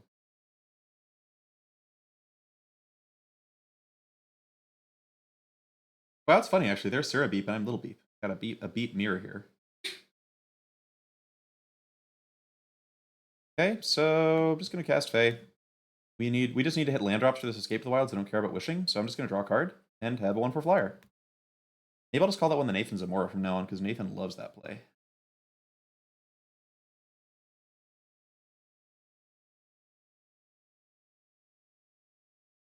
I wonder what our opponent's doing over there. Is it Clover? Is it Gruel? Temarek? Looking like Gruel. Okay. That's fine. Okay, so we have a Clover now. I'm just going to cast that one this turn. And put out the Steam Vents. Best color balance. Next turn we get to double Bone Crusher. Even if we play like a Gruel Spellbreaker or something. We'll just do that. Incubation's looking pretty good. Now that we have a Clover down, we can fetch a lot of different cool stuff off of that. I have to probably start next turn with Incubation, because if I hit Beanstalk Giant, I can then Fertile Footsteps and Bone Crusher, which is pretty great.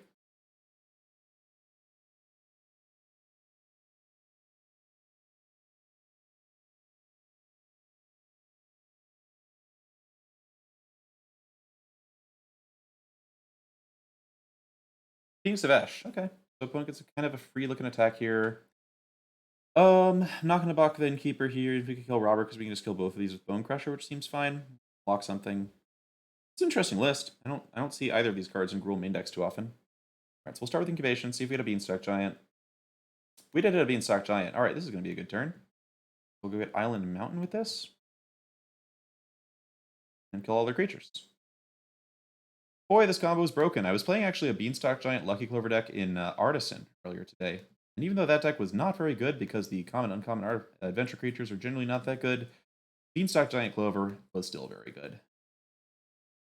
It's just nice to feel the deck humming. Okay, so we'll attack with Innkeeper and leave Fae back. They had a bunch of creatures that Fae can block profitably, so I'd be happy to have Fae do that, including Gruel Spellbreaker, which I assume is in this list somewhere. They play Questing Beast. We do have to actually find something to do with Questing Beast safely, because Questing Beast Evercleave could kill me in a hurry.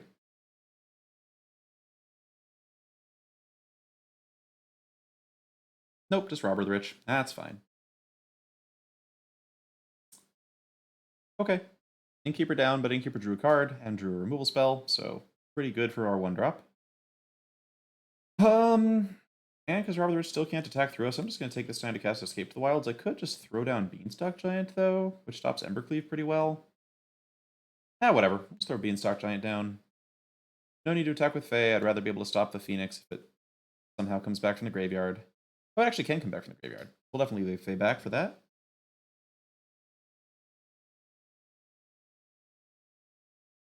And then we'll just Escape the Wilds. We have plenty of lands out, which gives us many more things to do. Let me take a quick break to thank some followers. Thank you, Pancho Silla.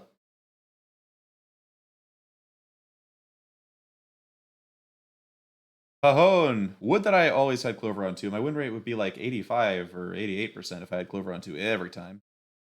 Yes, green-red versus big giant is not a good scene for green-red. All right, so there's always the question of do we beanstalk first? We have a little bit less mana, but we thin some lands out of our deck too? Or do we just escape first? Hmm. Huh. Well, let's escape first. I think might have some more options after we throw this down. Cool. So we hit another Clover, we hit another Bone Crusher. This should end the game on the spot, probably. Throw down Clover. Actually, I probably should have borrowed both of those. Bone Crusher's like mildly inefficient. I don't think it's really going to matter. I can actually just hold this because they still can't attack because then I can block with Fae and Bone Crush the Phoenix and the Robber easily. I'll just wait. If they play another, they play like another card, I just bounce all their stuff. If they don't, kill a bunch of their stuff. Gruel can be a hard matchup, but we had the absolute bonkers nuts draw on play.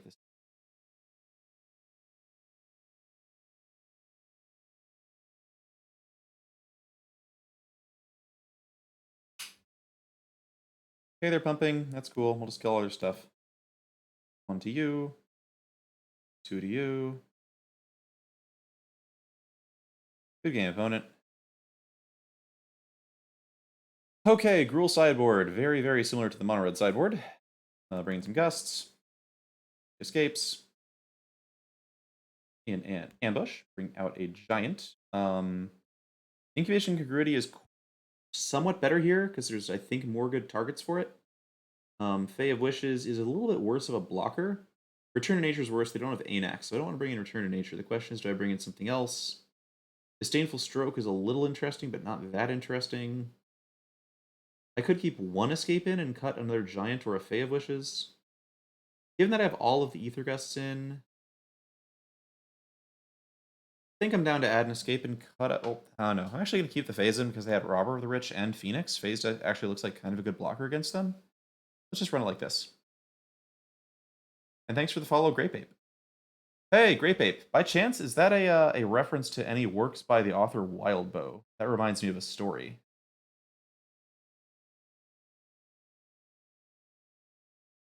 Half Cadence, I'm sorry about your mono red heart.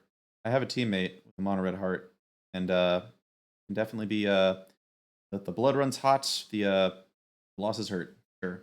We keep this hand. This is looking very good. If we need to in an emergency, we can Bone Crush around 2, or we can just Clover. Hit them. They probably will have a lot of ways to kill Clover. I've seen everything from Cinder Vines to the Shield Breaker. Another Bone Crusher looks good. We probably just run out Clover anyway, because in the off chance they don't kill it, it's just incredible value. I'm realizing now that they have Robber of the Rich, they could steal my Bone Crusher, but they didn't have Robber of the Rich, and they're not going to steal my Bone Crusher. That's excellent. It does look like the Gruel Adventures, which makes Rimrock Knight, or Embereth Shieldbreaker much more likely. So I'm just going to kill this Innkeeper. Not going to play out the Clover yet. I don't want them drawing a card if they have a Lovestruck Beast. Pause for a second. That makes me think they probably had a Rimrock Knight in hand. Okay. Lovestruck Beast making a token. We're going to stomp that one too. And Rimrock Knight coming down. Brazen Bar. Alright, so this is the turn we're going to Clover. If they kill it, that's fine. If they don't kill it, we get some really good turns coming up. I like that Borrower can take out this 1/1 so that Bone Crusher can take out the Rimrock, making it harder for Lovestruck Beast to attack. Robber of the Rich. Okay, that's fine. This is looking like this Clover is going to survive, which is very good. Hoping this Robber doesn't hit a Lovestruck Beast, though. That would be sad.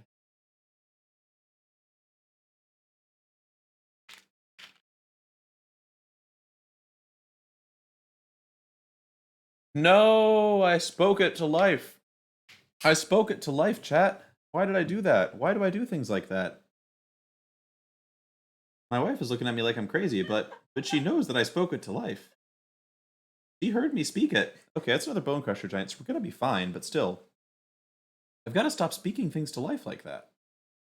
Alright, so there's a question of how we want to arrange all of our ridiculous value plays to like line up with their stuff. Brazen Borrower is nice because it can bounce a couple big things, but I think the thing I'm most concerned about is Questing Beast at this point, so I'm going to go for Borrower both the tokens, and then Bone Crusher both the creatures. And that might also prompt a concession anyway, but we'll see. Having a Bone Crusher also lets me take out another Innkeeper if they have one, which is nice.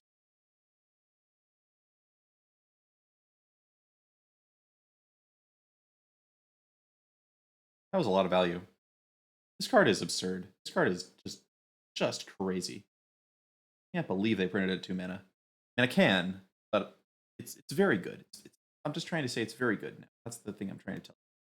All right, so we're gonna do some Feying here. I could leave up like a actually. I'm not gonna Fey just yet. I think. What's the worst that could happen? They play like a 1/1 and hit me for 5. What am I Feying for if I do Fey? I can get a Return to Nature for an Embercleave plus like Escape to the Wilds. Yeah, I guess that's fine. I'll just do that. This is more fun anyway. Who cares about playing creatures? Okay, so we'll get a. I could get Negate, which also stops Embercleave. It's a little less flexible, but maybe let's get Disdainful Streak, actually. That stops Embercleave and a bunch of other stuff besides, which is cool. Oh no, I get Negate because that way I can stop them from making a token if I bounce their Lovestruck Beast. That sounds good. Let's get Negate. Let's get now I will take the Escape Wilds as well. I may not strictly need that one. Could also get another counter, but I can't get more remove like it. Storm's Wrath, I guess. I'll just get Escape. Probably the optimal play there is something besides Escape, though. Okay, they made a token and they have another Lovestruck Beast coming out. Powerful stuff. A lot of potential damage coming in. Ooh, another Clover. I could just bounce all their stuff, but I kind of don't want to bounce these beasts because I just want them to stop having 1/1s for a hot second. So, what am I doing? I think it's just Bone Crusher, Hold Borrower. Bounce all their stuff. Let's just Clover. I'm fine bouncing all their stuff with Borrower. I'll make sure they don't play a Questing Beast first.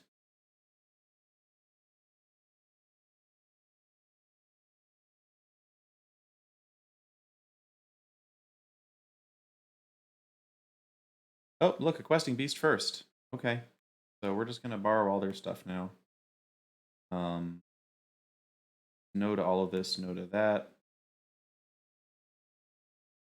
Huh, I guess I just leave the 1/1. It's going to be pretty hard to suppress all their 1/1s, and I can just do it with Bone Crusher Giant later, maybe. I think I just take out all their 5/5s and just, they don't have very much mana, so I'm just going to tie them down on mana here.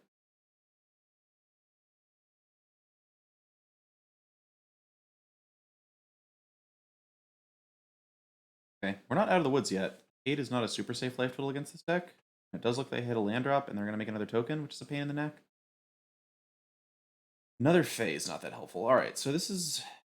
I could escape. It's a bit risky. I think I just play Bone Crusher Giant because it can block Questing Beast, and I prefer to stomp all their tokens. Yeah, I'm not going to play Fae of Wishes here. I'd rather hold up Interaction, either Negate or Bone Crusher Giant, because Questing Beast into Domery's Ambush could get us really hard if we're not careful. We're going to play around that one. Edgewall Innkeeper is in the neck, but sure. You got it. Play a Lovestruck Beast too? They did play a Lovestruck Beast. Okay. We're going to let this stuff live for a second. Lovestruck Beast makes a token. Okay, so we're going to negate this. Gets rid of our Embercleave answer for a second, but I don't think they're going to be cleaving us anytime soon. This lets me kill all of their 1/1s with the next triple stomp. And then maybe they actually stop having 1 for a hot second. That would be cool. I would love that. Okay. So we're still not getting lands. Punka. We are going to get this triple stomp off. And just play another Bone Crusher, which lets us start actually blocking Lovestruck Beasts if it comes to that. Still worried about Questing Beast plus Embercleave. I can handle that if I get another land, but if I don't, it'll be tough. And I'm not really thinking about offense yet. And sorry, I'm not talking to chat now. This game has been confusing. I'm going to pass the turn back to my opponent and then chat for a second. How are things going with y'all, chat?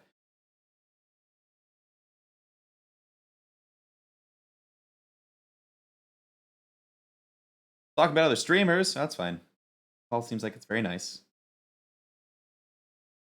All right, so opponent is spending an entire turn killing a Lucky Clover. That's amazing news for me. This tells me they're not setting up for an Embercleave. They didn't even have a 4th Lovestruck Beast. Now we're in great shape. So now we get to resolve Escape to the Wilds very safely. I guess theoretically, if they have 1/1 into Embercleave, we're kind of in trouble. I want to play around that at all.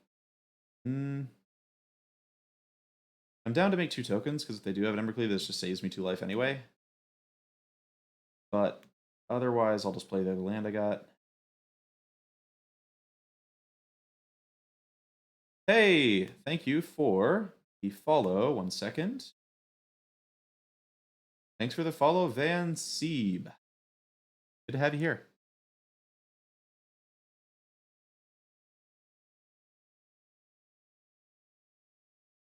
And sorry for everybody who's asking about lines. I don't remember what point in the game any of this was. This game's been kind of repetitive. We've both kind of just been playing the same spells over and over again.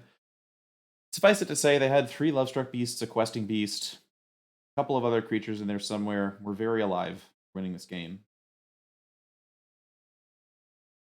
Just doing some results-oriented thinking over here, that's all.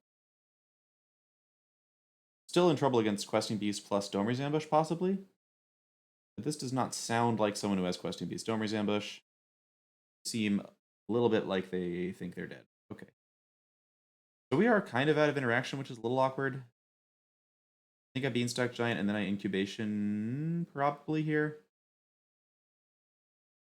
Actually, no. Here's what I'm doing. We're going to Beanstalk Giant, get some lands out, and then I think I just let the Innkeeper and the Incubation go. I just Fey Wishes for Return to Nature so they can Embercleave, and then the game.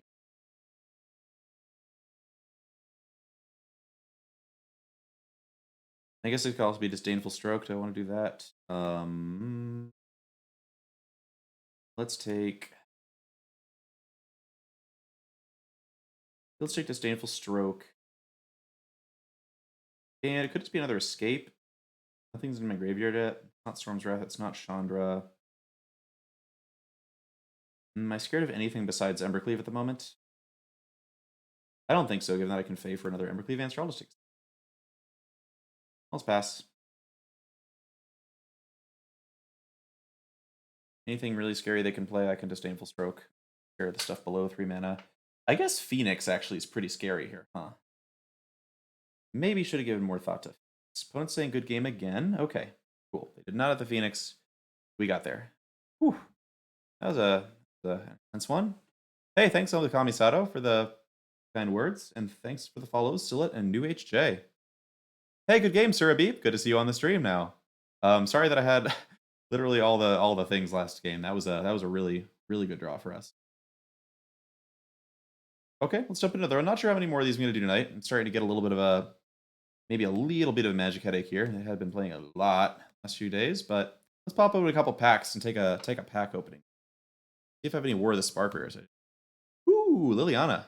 Play a playset of that now. And rare wild card, Pog. Nyx Lotus. Yeah, I must have 4 of this by now.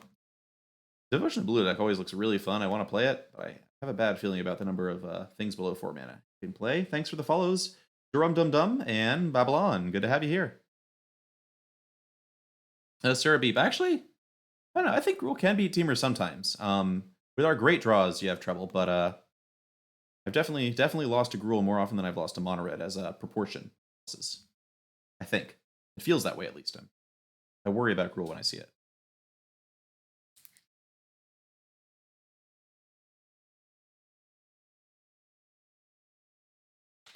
All right, once more into the breach. Ooh, high ranked player.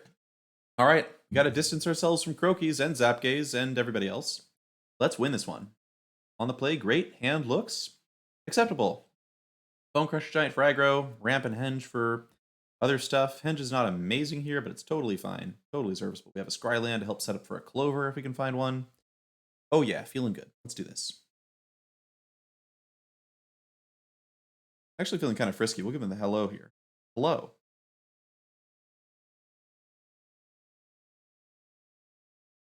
Okay. Nope. Scryland's better than Fabled Passage. Way better than. What do they got here? Is this a mirror? No, it's mono. Oh boy. Is this the person who beat Croakies?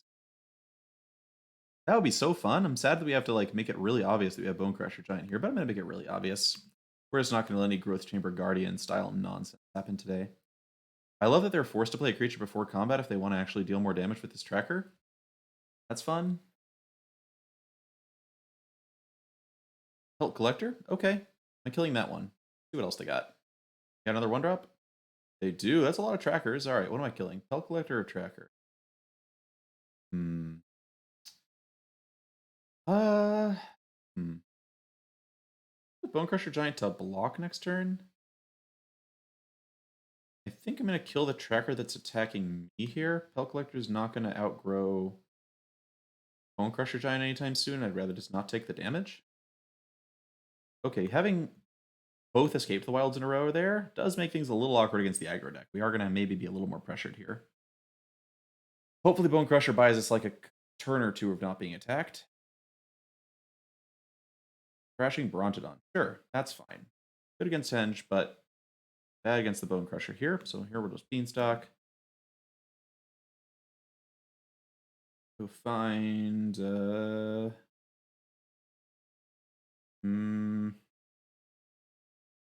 Sure, a forest, whatever. I guess that makes it more obvious that we don't have Innkeeper or Lovestruck Beast, but that doesn't matter much. They have Questing Beast for something to be attacked by a lot of stuff for a lot of damage, so I'm hoping that doesn't happen, but it might. Oh wow, that's really bad too, huh? Ooh, I hate that.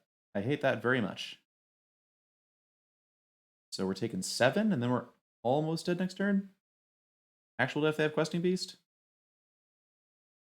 Oh yeah, these peels have been unfortunate. Alright, would love I don't know, a Lovestruck Beast to chump with for a turn? Here's the stuff. I need to actually hit some clovers. I hit some clovers. Cool. Alright, what am I doing now? So I could Bone Crush a Pelt Collector, go to 9, get hit for 7 by Vivian. If I play Lucky Clover, they can hit me and then kill a Lucky Clover, which I kind of hate, because it also gets Pelt Collector out of range of where I want to be. No, I'm definitely not using Bone Crusher yet. I think maybe I just cast Fae of Wishes as a blocker. Fae of Wishes is kind of a good blocker. And then I can go like Clover, Clover, Bone Crusher, kill a bunch of stuff.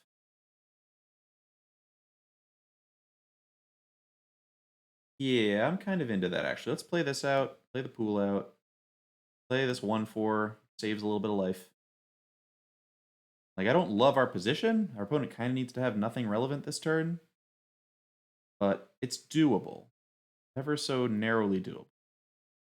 Unless this is questing, in which case not doable. Yorvo. Yorvo we don't lose to immediately. Vivian's pretty scary. Okay, opponent sensibly makes 2 4-power tramplers. Really don't think I can afford to block either of these. I think I need Brazen Borrower next turn. I think that's the card that maybe bails me out of this. Actually, if I got a 1, I can't even play a land next turn. Am I forced to throw away Fae of Wishes? I can go Clover, Clover. Now, you know what? Let's play toward... Our opponent has no trample besides the Pelt Collector. I can kill Pelt Collector Vivian, so I'm going to play toward having Lovestruck Beast as a win. That's the plan. That's not Lovestruck Beast. It is a pain-free land. But we're, like, definitely really dead, right? We go Clover, Clover, Bone Crusher, die? Yes. Clover, Clover, Bone Crusher, die. Alright, good game, opponent. That was all the cards we didn't want to draw, but fortunately, in Game 2, these Escape the Wilds are going to be something else.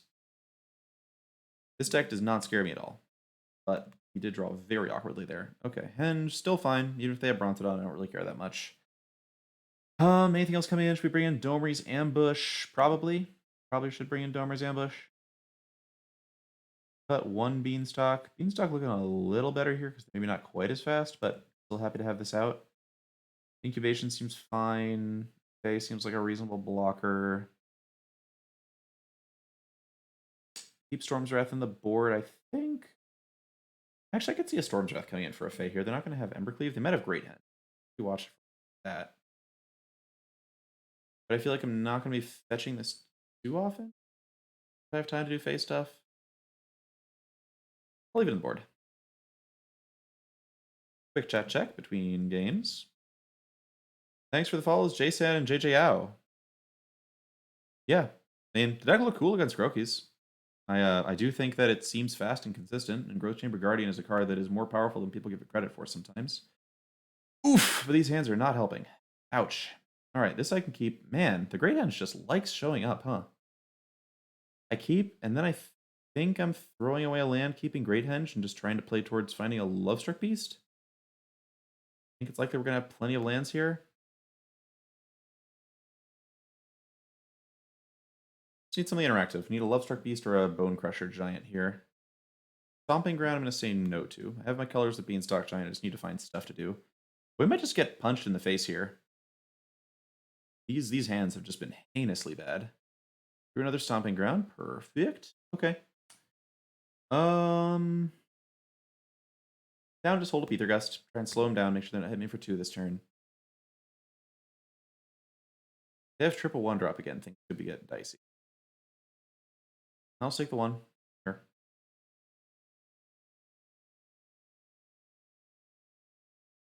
Lovestruck Beast happening. Sure. I assumed that they would probably have the land. It felt like they were trying to trick me a little bit. Another Lovestruck. Okay. Boy, this is annoying. Don't like this. Okay. Edgewell Innkeeper. I do like that one. All right, so we're going to go with Beanstalk Giant, grab a forest, do Edgewall stuff this turn because it starts making my... I now have red mana. Fine. And now I get to start actually drawing cards when I play creatures. So if I can just hit my own Lovestruck Beast here, we're going to be maybe in reasonable shape. Yorvo comes down. Interesting. Okay. Fascinating to see no Lovestrucks there. I'm going to take my damage. I do need something interactive. Bone Crusher Giant. That counts. I like Bone Crusher Giant. All right, so we're going to go with... I don't think I can afford to sit here stomping. I think I just need to draw cards and cast Great Henge next turn. So we're going to cast Bone Crusher, hold up Ether Gust. Bay of Wishes is a pretty good draw. Cheap creature that draws me a card and can be used with Henge. The great thing is that we can now stop Yorvo from growing with Ether Gust, hopefully, unless they have 2 more green creatures. See if they have 2 more green creatures. Lovestruck Beast coming down. So am I bouncing Yorvo or am I gusting this? I don't want them getting another 1/1 here. I'm not going to be able to stop Lovestruck Beast from attacking, so that's an... I think we gust the beast. If they have another 1-mana thing, then they do get us with Yorvo. But I think we just have to take the risk at this point. And then hope to rip a land so I can go Henge into Fae. Okay, Lovestruck's back on top. Great, okay. They're just charging in. I'm gonna... So Yorvo's gonna be a 5/5. Still blocking Tracker. I think I just want to shrink their board a little bit.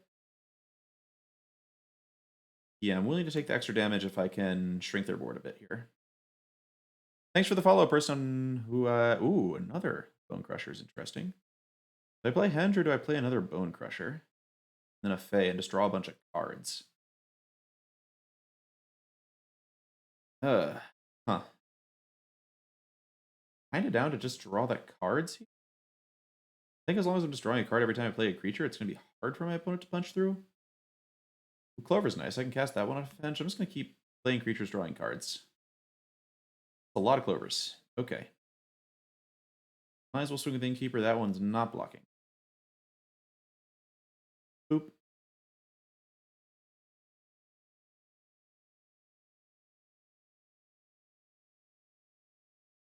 So, quick chat check while our opponent thinks. Thanks for the follow, Darege Shark.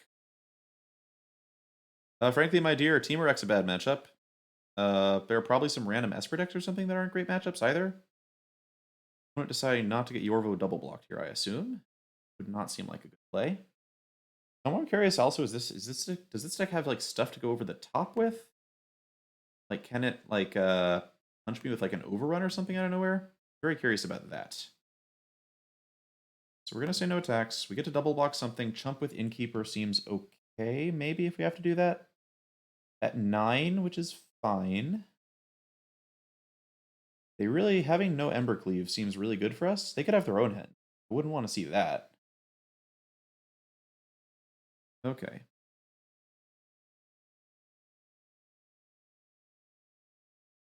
it's Yorvo Beast. I'm down to... Let's see. So Yorvo can grow, but if they have another Yorvo, they can't play it. So I think I'm interested in double blocking the Lovestruck. I don't even want to chump Yorvo. I don't have to chump Yorvo yet. If I take 5 off it, it's the least I'm going to take from a Yorvo for a while. I think we're just double blocking the Lovestruck and hoping they don't have some random pump spell. Hard to think of what that could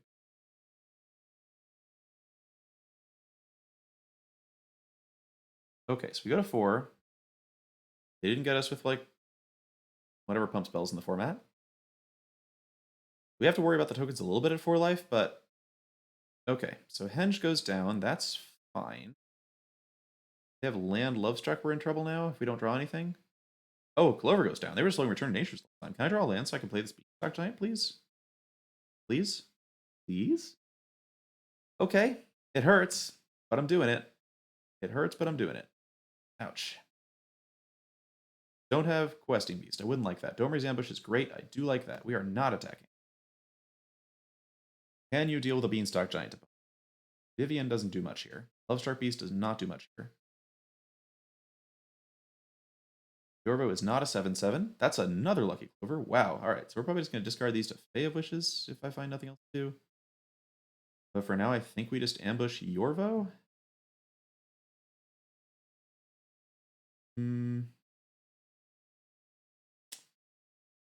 I think I'm just ambushing Yorba before it gets to be a 7/7 because that would be a pain. Vivian's like a little painful if she happens here.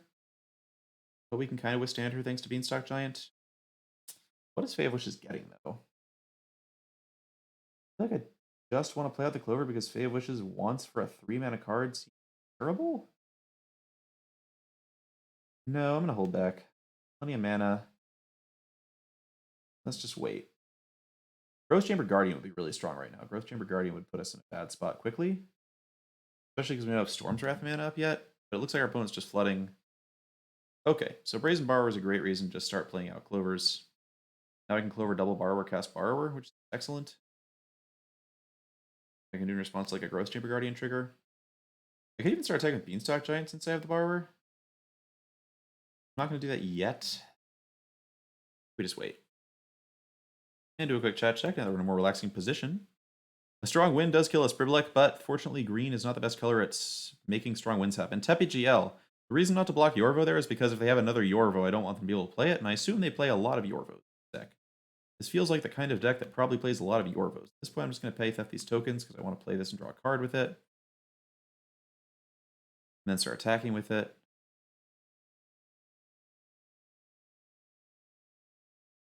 Some consideration for double Fae of Wishes, but I think we're probably in a spot where we should just close.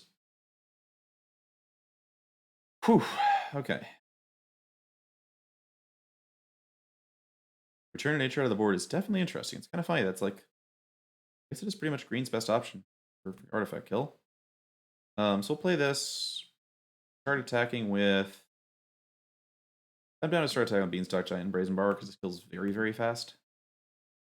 We're still not dead to Vivian this way. That was even a 7/7 Trampling Lovestruck Beast does not get through the 7 toughness we have down. It's gonna end, and then we have access to Fling next turn now. Did I have flung them to death there? Play a land. Oh, I could have flung them to death. Okay, so note that I missed a Fling kill. That was not a good idea. I should not have missed a Fling kill. I play Fling in our sideboard. But we're going to be okay.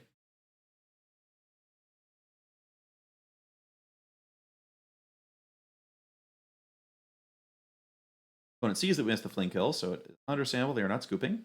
We missed the Fling kill again.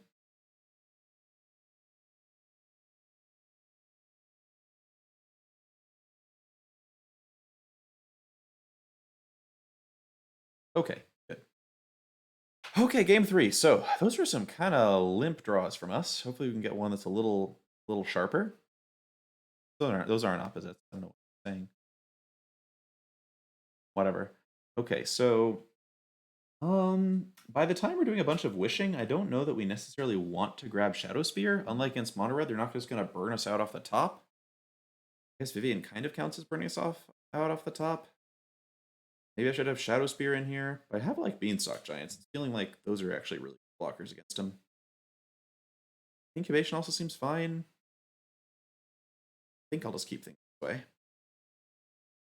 Thanks for the follow, More Noper. Good to have you here.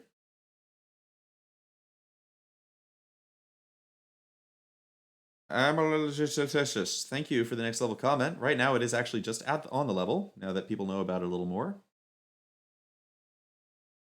Briblek, the reason I wasn't slamming clovers before was just so I could use... Oh my goodness, these hands! These hands are terrible. Their hands are all so bad. Why are they all so bad? This hand is reasonable. I'm going to keep it. I'm going to hope we draw a green source. And I'm going to dump... If I don't draw a green source, can I win this game? This is a good number of Ether Gusts. Am I dumping Lovestruck Beast, Beanstalk Giant, or an Ether Gust and just hope I draw a green source? I think I'm dumping Lovestruck Beast. Having a 5/5 is really good. A 5/5 is really good.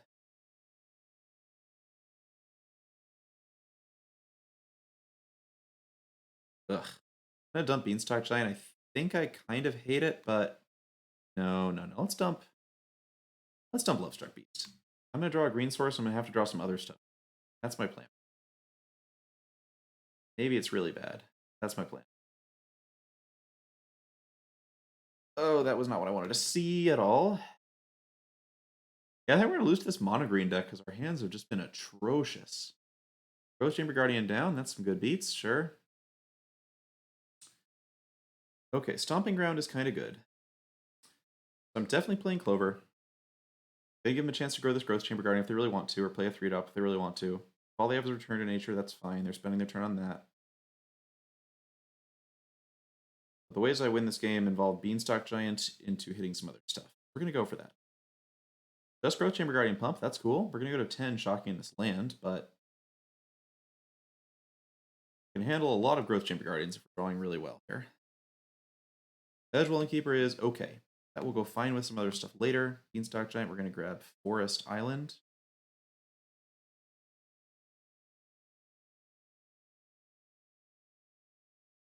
Pray no Questing Beast. Man, we prayed and everything. Okay, so we're going to bounce... so Growth Chamber Guardian's a 2-mana 2/2. Questing Beast grows Pellet Collector, huh? Okay, yeah, we gotta bounce and say no to Questing Beast today. Take a bunch more damage and hope we draw Brazen Borrower, and we're right in this. Lovestruck Beast, and we're right in this, and it's fine. Do not have a ton of time. We're gonna go Clover. Gonna make some Lovestruck Beast tokens. We're gonna block like the Dickens if they replay this Questing Beast. Kill this Pellet Collector, and then have Innkeeper into Lovestruck Beast to be able to block Growth Chamber Guardian, and then maybe be in a safe spot. Although Vivian Questing Beast is still terrifying.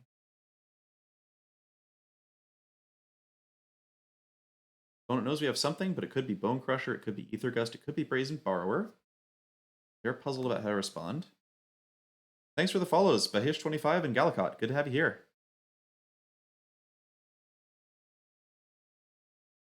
Questing Beast. Nope, not allowing that one. I would like to double block Pellet Collector and kill it. Okay, they're just going to send with Pellet Collector. That's cool. Glad to have that one out of the way.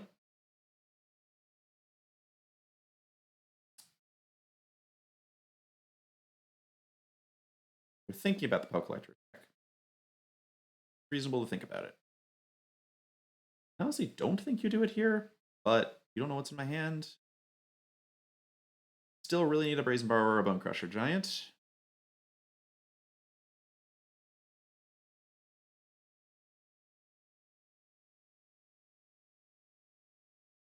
Okay, yeah, I'm taking out this Pellet Collector and chumping the Guardian. Puts me in a place where if they cast Questing Beast next turn, I need to chump with Innkeeper if I don't draw anything. But I think this is the max chance to win line.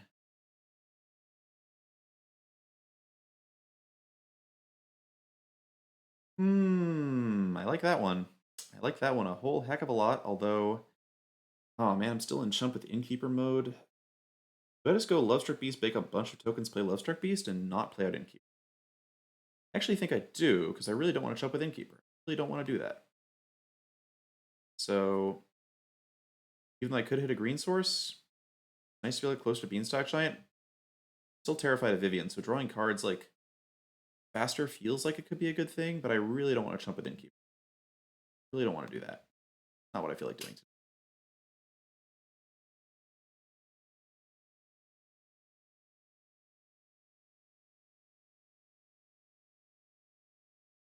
Oh, Vivian is going to kill us. I just have this terrible feeling that Vivian is going to kill us. Just need one Bone Crusher or one Borrower. Or the last Ether Gust. 9 cards to... If we still had Pause for Reflection, it would not be good because Questing Beast stops it. Never mind. Got Pause for Reflection for a reason.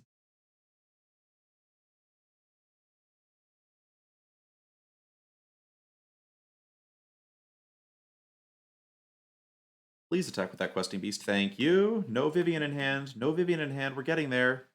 We're getting there. Okay. Domer's Ambush is kind of cool. I like that one. But for now, of course, we're just going to draw some cards. Lucky Clover the Third. Not helpful right now. Use something better. We're not even going to think about attacking. I don't know what they could have, but I don't want to know. Oh, they could have Vivian, of course, off the top. That's Vivian off the top. So I imagine we're going to be chumping the heck... Or need to kill this Growth Chamber Guardian. Very big. They get another Growth Chamber Guardian. Everything is awful. I do get to kill Vivian, which is nice. Domer's Ambush. Then it's just a matter of finding stuff to do. You have to block this Growth Chamber Guardian. Because it tramples. Lands. They have wishes. That one's... Kill Vivian. Can't wish for anything right now. I really want to, but I can't. Actually, can I? I could get Storm's Wrath. Could kill Vivian and anything they play next turn, I guess. Dead to Questing Beast no matter what I do, so I shouldn't think about that. I should think about, should I Fae of Wishes and get Storm's Wrath? They can, like, play, if they have a land, they can play Growth Chamber Guardian and pump it out of Storm's Wrath range with Vivian? Goodness. Feels like Fae for some interaction is the thing that has the best chance of making me survive. So I'm going to Fae for some interaction and probably die, because lands are very good against us here. What else can we get besides Storm's Wrath? Yonder, not looking that help. Gonna get Storm's Wrath. Gonna grab...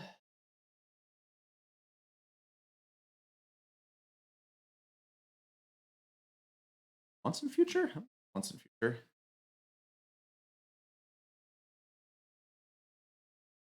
I think I want one Escape the Wilds, because I actually do need to, like, find some stuff to get out of this position at some point.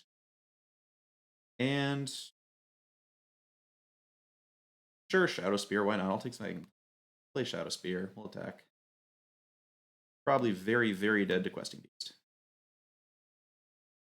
That is what this smells like to me.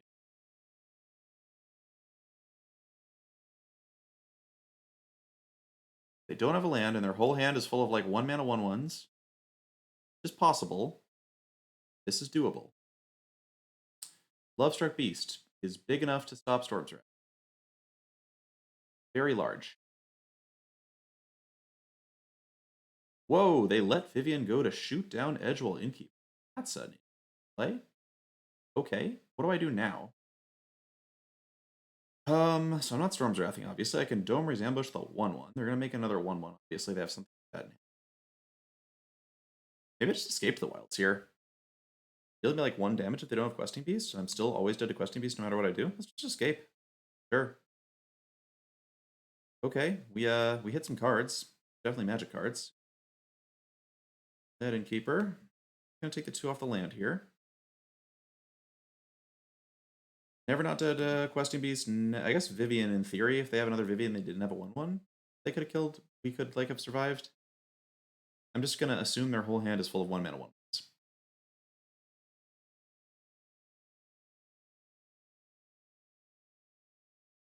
This pause is not the pause of someone who has a Vivian. It seems like the pause of someone whose hand is full of 1 mana 1/1s. Quick chat check while our opponent thinks. Thank you for the follows, Launchbox Superhero, Sinistrad, Null Set, and KN. This is very close indeed. Callous Kiwi. They might have another Viv in hand. Yeah, so Wizard Rabbit Hat, I think the play that I did, the Wish or the Escape to the Wilds or whatever, instead of killing Viv, was me trying to essentially win the long game. I think I was, with only 5 lands and no resources, I was going to have a real hard time keeping up with them in the kind of longer run there. I think we're going to win this game now. I think we're just going to win this game. This is going to be a lot of stomps. It's going to be like a historic number of stomps coming. We do have to do them in our main phase, though. Remember that.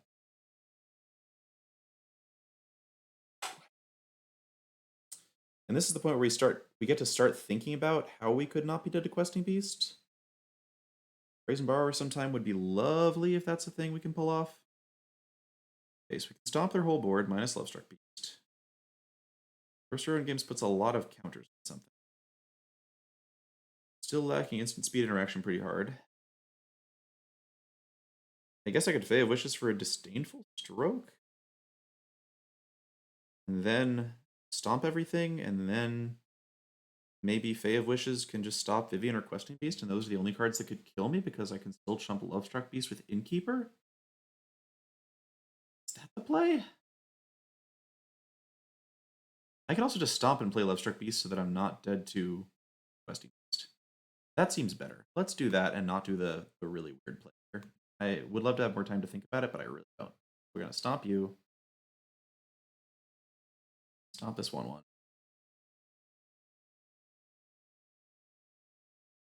Stomp this 1/1.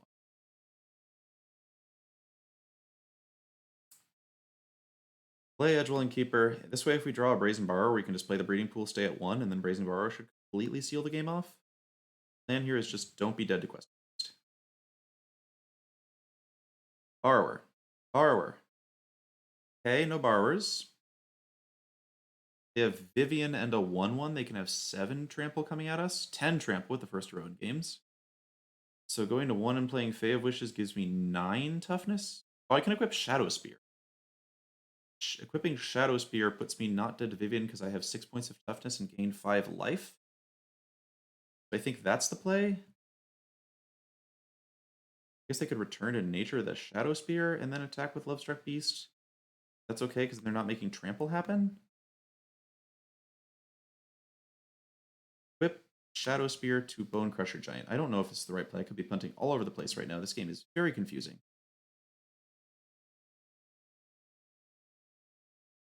But trample doesn't kill us. Questing Beast does not kill us. Next turn, we are going to be able to Fae of Wishes some stuff and get the heck rid of the first row in games if we want to stop their card draw, or we can just draw a million cards with Innkeepers. Check chat. Maybe chat's screaming to me about better lines at this point. Viv is a do damage. It's not a fight. Crashing Brontodon. Take out Shadow Spear, cast Growth Chamber Guardian. Sure, nice 4 mana artifact room. I am here for it. Do you have a 1/1? You do have a 1/1. Okay, so Lovestruck Beast is coming in. Lovestruck Beast is definitely coming in. We are not going to give up our thing that blocks Questing Beast right now. Gonna give up Innkeeper. Am I giving up Innkeeper? Do I just want to try and draw a Borrower and blow them out? Okay, change of plans. We're going to draw a Borrower and blow them out. That's the new plan. All their 1/1s.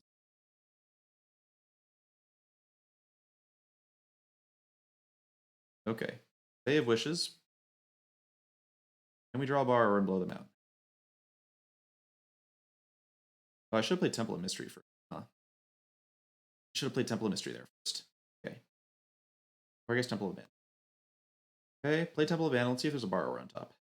There's a Borrower on top! We win! Yay, okay. Although awkwardly, if we rely on that, we're still dead to Questing Beast. Oh god, we're never not dead to Questing Beast. Alright, we're gonna play this, draw some cards, and then we just leave up Borrower as an instant so that we're not dead to Questing Beast. Cool. Borrower. Ether Gust. Oh, never mind. Ether Gust means we're not dead to Questing Beast. So now I get to bounce all your stuff. The first row in games draws no cards for you. Okay, got there. Whew. This matchup feels like it should be really good. Red is not very scary, and this seems even less scary than red in a lot of ways, but Vivian is still a heck of a card, as is Questing Beast. Whew, okay. And they shouldn't have any haste other than Questing Beast, so now I'm going to start beating down. Boop. Oh, wow. We're at 1, so I think I'm discarding a Stomping Ground.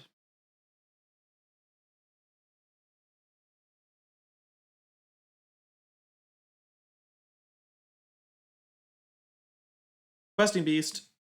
Nuh-uh. No, no, no, no, no. Good try. Good try. You thought you had got us, but you didn't get us. And yeah, now we just cast Beanstalk Giant, and drawing Questing Beast again does nothing. Ooh boy. Not gonna give him the GGs yet, but I think this one's over. Shoots, thanks. This was a pretty sick game. Oh, yay. Important to remember, if we didn't have the Ether Gust, we could have just held Brazen Borrower. We were not going to die that turn no matter what. But it was pretty neat how that all happened. Stuff. Okay. I'm just going to play this enormous monster. We have plenty of blocking for the Pellet Collector. We're going to draw more stuff at some point. We drew another Brazen Borrower. I'll just hold that one up, play Temple of Mystery. Bottom this Forest, and now we've got him. We can once in future to get back Shadow Spear at some point. Really emphasize how much we've got him. With Fae of Wishes here. Actually, I'll hold back one Fae of Wishes to block the Pellet Collector. I'll attack with Innkeepers at this point too. Let's just get rid of their stuff. They give up their stuff, they give up their stuff.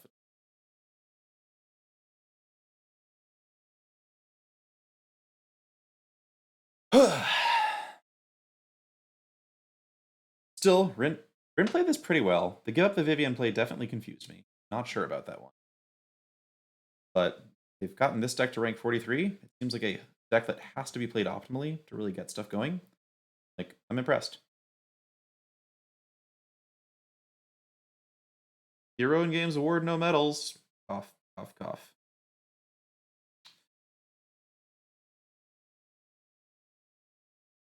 Alright. Here's Guroth, Chamber Guardian, and Questing Beast. And I guess I just bounce everything here, right? Oh, yeah, bouncing everything just kills them. Because I can just get Fling. So we'll just borrow when this Questing Beast comes down, and then we'll kill them with.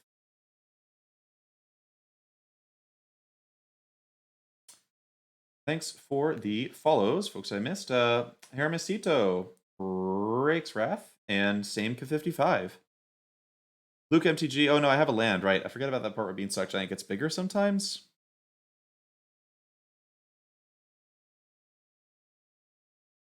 ArenaCraft, I don't think impressed is generous. I think this deck seems like it's really hard to pilot optimally, and they think they've been piloting it pretty well in order to be winning. Briblek, in addition to Henge, I have Shadow Spear. Shadow Spear also gains its life. Pretty important. Oh wow, they're not even playing out Questing Beast. They're just trying to not die. Well, this next play is going to be cool. Watch this one. I think they're just hoping I like forget about Questing Beast and like leave something up to not die to it. But now we get to go Clover, bounce all 5 of their permanents and attack for lethal exactly. That's a nice play. It's not as good as Fleeing and Edgewell Innkeeper in the semifinals, but pretty good.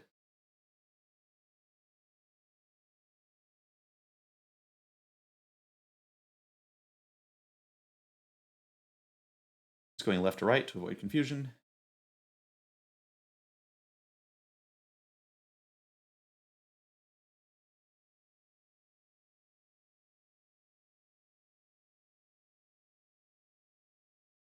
Thanks for taking out Croaky's Rent, and really good games. This was a tight match.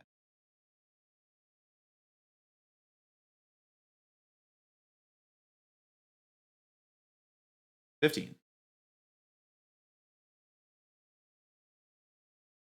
Hey, thanks for the follow, Norg90. Great to have you here. And wow, 174 viewers. Thanks for welcoming, folks. iPhone 5. Whew. All right. Let's see if we can stack maybe 1 or 2 more up for the night. Get a little bit of distance on Croaky's. You can put 8 hours a day into this, so I'm not sure we're going to be able to distance enough, but we're going to give it our best shot. And thanks for everyone who's hanging out. This is definitely the biggest stream we've ever had, for sure. GG Archangel, thanks for the follow. Thank you also, Dinim73. Yeah, playing at One Life is stressful, but I think one of the important lessons to learn, Dad Stinks, about Magic is think about which decks can actually kill you from One Life and which ones can't. This deck had exactly 2 ways to surprise get damage through if I had enough blockers, and those were Vivian and Questing Beast. So every turn, the only thing I was thinking about is, how do we stop Vivian? How do we stop Questing Beast? If we can't stop Questing Beast, what's the play that puts us in the best position to stop Questing Beast the turn after that? That sort of thing. Thanks for the follow, Ought to Be Killed, and Dog222, and Guttersipe63. That was a lot of follows, really fast. Ooh. Thanks for the compliment, Discaray. It's really kind. Ugh. GG Archangel, yep, I'm hoping that I know what I'm doing. This game is very confusing sometimes, but this hand is reasonable. No Clover, no Innkeeper, but it's got a bunch of reasonable spells. It's got all our colors. We're going to give it a shot. There are some decks that just crush us with this hand. Fires is kind of one of them, so that's not good. Going to really want to try and temple into a Clover here. But the good thing about this hand is at the very least, if we're hitting our land drops, if we get hit like one more land drop, we're going to be able to Beanstalk into Fae for Mist Repeal and stop their first fires that way, on curve. They'll play a Sphinx off it, but we at least make sure they need to have a second fires.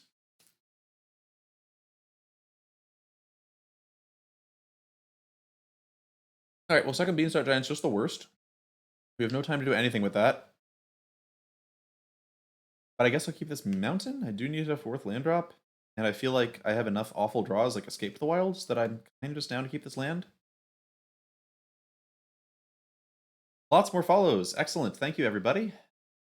Everybody who is following. Thank you specifically to BTip99, Stelly20, and Astonishing PA, and Wizard Robin Hat, and TK Matt29. Woof. What a stream. What a stream. All right, I might have to actually stop addressing people because there's a lot of people. Why are there so many of you? All right, Heart's Desire.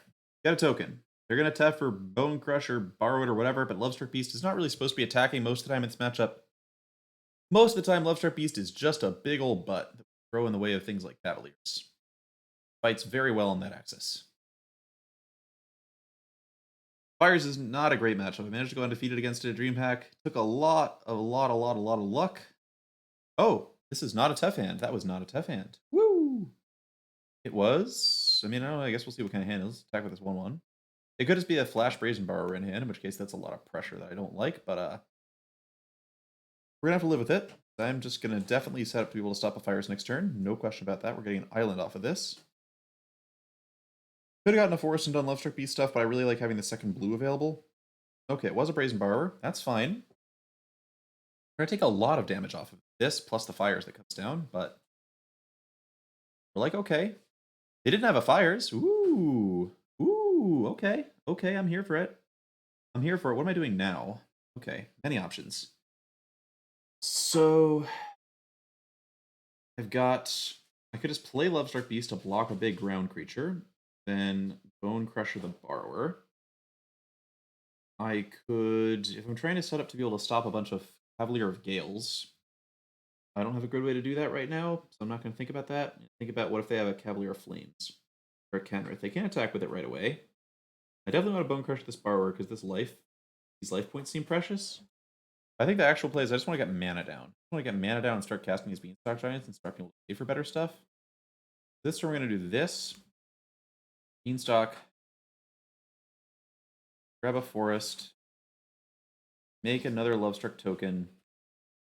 Shoot the Borrower. The next turn we can play a bunch of toughness. So I'm hoping they don't have Cavalier of Gales. Cavalier of Gales is what I don't want to see. I have no Brazen Borrowers right now, but if they're going for the ground attack, we can block that pretty well. And then Fae of Wishes for Domer's Ambush takes out the Sphinx in a couple turns. We just really need it not to be blue source Cavalier of Gale. Even if they have fires, we can at least take out fires with Fae of Wishes still in hand. Not a great start, but we have a little bit of life to work with. It looks like he might be missing a land drop. Maybe? They're missing land drops. That's super good news for us here. They do have to maybe actually think about these 1/1s, because otherwise Lovestruck Beast is just going to clobber them. Okay, it's another Sphinx. That's, sure. Why not? Okay, so If I go Lovestruck, they can just Clarion me to death, which I hate. Am I just doing Storm's Wrath here? So I can kill all the Sphinxes? They did have a land drop. Ooh, boy. I think I'm forced to go to 3 and go for Storm's Wrath here. That could lead me dead to a Brazen Borrower. They leave mana up, but not actually because I'll have Fae of Wishes.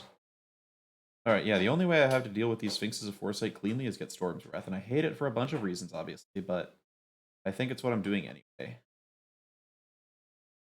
There's some question about, do I play Fae to block a Sphinx here? I think that's actually probably a play. I'd rather not take the 4 damage here. Get Storm's Wrath. Play out the Fae. We have Escape the Wild, so if we can survive this onslaught, we may be fine. They play a Cavalier or a Kenrith. We can block it with a Lovestruck Beast post Storm's Wrath. We're going to go to 7, which is sort of safe.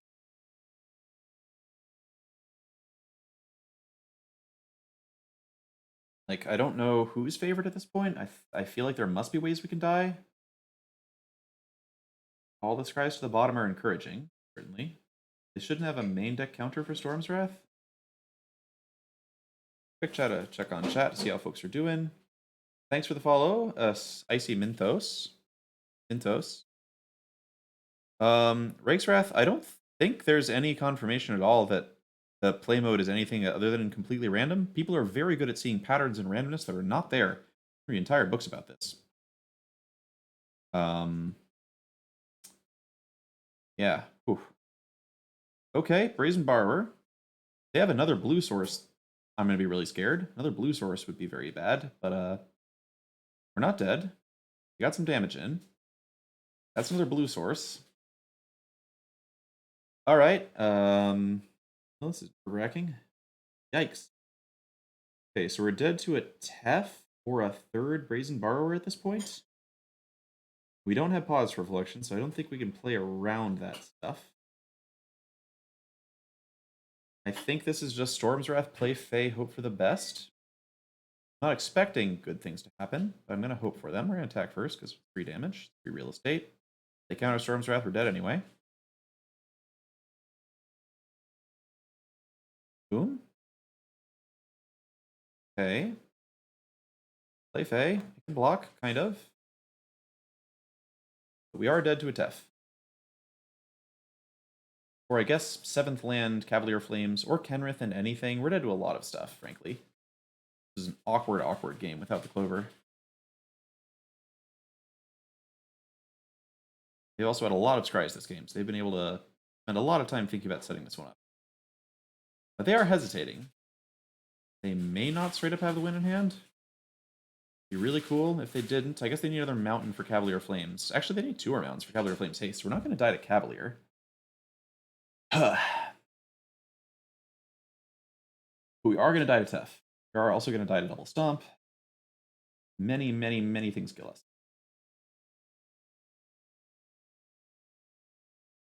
Sphinx of Foresight, not one of the things that kills us.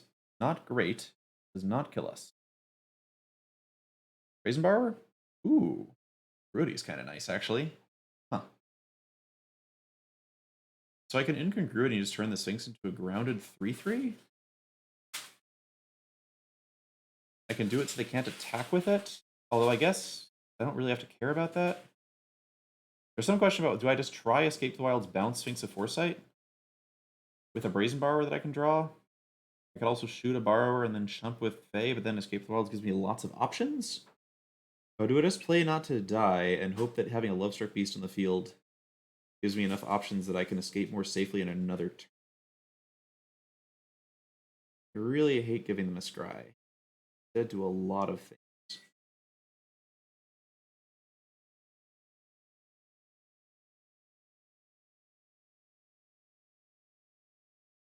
Try incubationing into a Borrower and then maybe be a little bit more certain about Escape to the Wilds working for me here.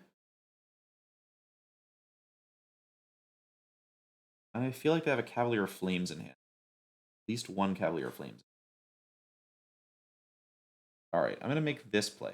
We're going to Beast. We're going to hold Incongruity for Sphinx of Foresight. We're going to pass.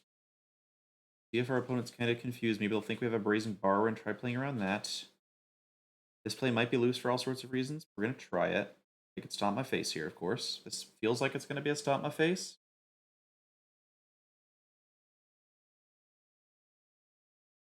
Okay, it was not a stomp my face. We're going to give them the scry. Maybe that's wrong, but I think I'd rather surprise them. They bottom. Hit a tough or a borrower.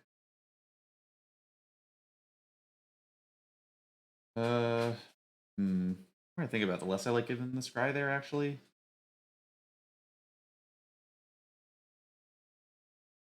Still don't seem to have that tough. They probably have Deafening Clarion. Still doesn't really do it.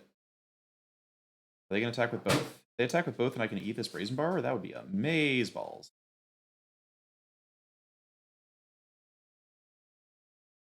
Hidden Secret Mode. You don't have Ether Gust in your deck. I know you don't have Ether Gust in your deck. Goodbye. Nice frog. Fae blocks. You could stomp and kill Fae and then play Bone Crusher, but I have a zillion ground creatures and you know that. You've got 2 lands in your yard, so Cavalier dying is going to be lethal pretty darn soon. Well, I can get Escape to the Wilds off in a safe position. World is my oyster, kind of. Virus is still scary. Starting to get to the point where I can think about Shadow Spear a little bit. Quick chat check. Thanks for the follow, Shevchenko. Zeus, I don't think they have main deck dispute. I think they were holding up a Bone Crusher there. Mary Winter, thanks. I'm gonna need a lot more sick plays to get through this one. Griblek, I don't remember the play anymore. I don't think there was any great reason to stomp now, not during their turn. Probably just taking some shortcuts here so I can interact with chat and stay sane. Thanks for the follow, Mary Winter.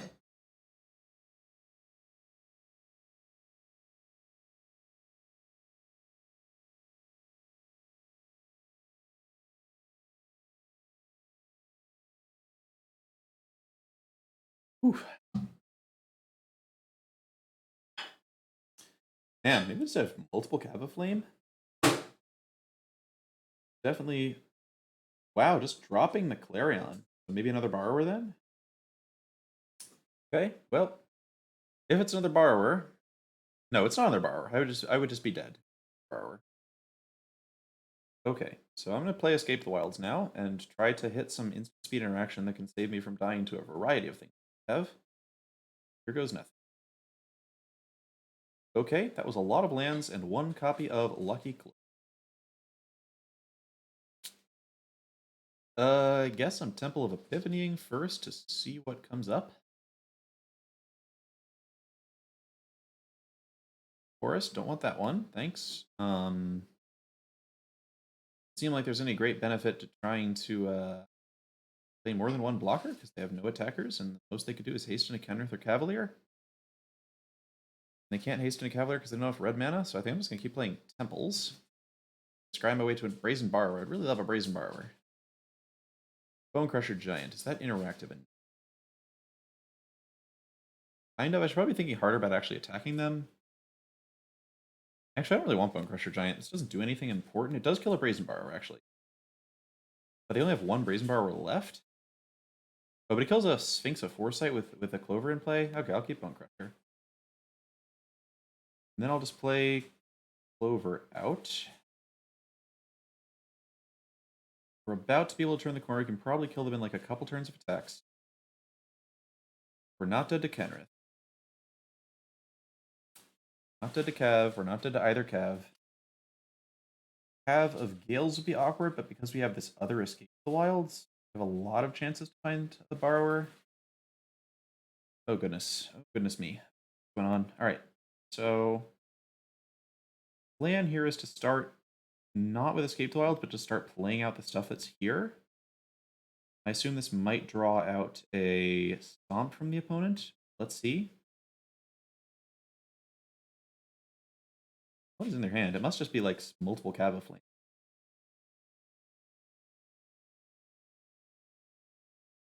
This feels like they're definitely thinking about Stomp. It's hard for them, right? Because if they ever draw a second Stomp, I just die. But they know this Innkeeper might draw me something that can gain me life and actually get me back into the game. Okay. Protect myself from Stomp Weasel here. I'm just going to try and kill them. I'm just going to try and kill them. Lovestruck Beast. That's my current decision. I'm going to play all of the Lovestruck Beasts, leave up double Bone Crusher in case of who knows what nonsense. Just going to kill them and give them one more turn to do. That's the plan.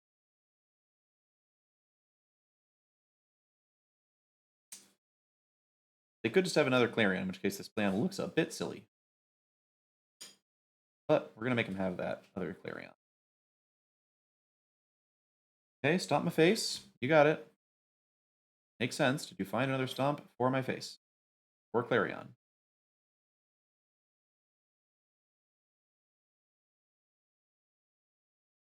Tense, tense, tense, tense, tense. Shock. Have digging for nothing. There is nothing you can dig for that helps you here. You can't play any more lands. I guess Brazen Borrower could maybe do something. But no, it doesn't work because I have this double bone. Oh, now I have Brazen Borrower. Okay, that makes things easier. Not even think about triggers or anything. Let's just get rid of this Cav. Goodbye. Well, they drew pretty poorly there. We were able to get out of it just barely. Whew. Oh, but Fires is never comfortable to play against. Never, ever, ever. What do I want? I never did figure out my sideboard for this matchup, despite playing it 6 times at Dreamhack. So I don't really know. There are a couple things I know. I definitely want one Return to Nature, because usually if I'm wishing, I only really have time to wish for one way to destroy Fires. And it's going to be Mr. Repeal because it's cheaper, so I might as well have them be able to get lucky and draw the Return to Nature at some point. I like Negate because it can stop Teferi. Shameful Stroke's pretty bad on the draw because it's pretty hard to get Teferi off the board.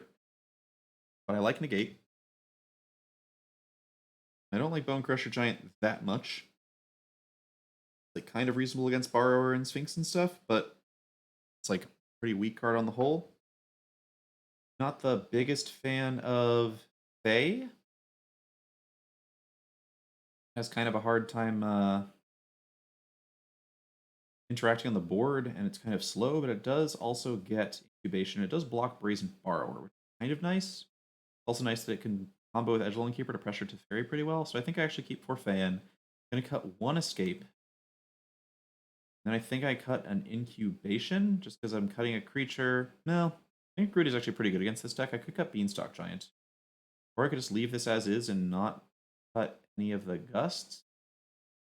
I found Gust to be really awkward on the draw because it's a fairy. It's really hard to use it on a Fires.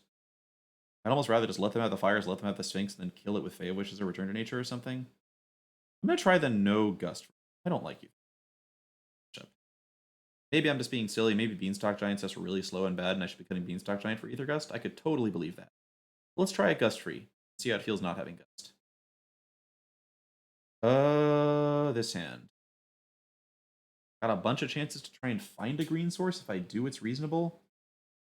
But I think this hand just has too high a failure rate. If we don't find the green source, this hand is fine. Awkward if Innkeeper gets murdered, but we're going to hope they don't have a hand that can murder multiple Innkeepers with the Clarion. These decks even take Clarion's Outpost board. Okay, start with Temple of Mystery because I'll Brazen Borrower. I like Return to Nature, keeping that one right there. Cool, they're not going to stomp my Innkeeper on curve. That's nice. Do I play both Innkeeper? Runs headlong into a Clarion, which is bad. But lets me play Brazen Borrower on turn 3. Draw with it, which is pretty good. I think I would rather have... I'd rather play the other Temple this turn, I think. Not run both Innkeepers out headlong into a Clarion. A little more awkward against Tef, admittedly, but I also like the fact that we didn't have to draw that lane. That's pretty good.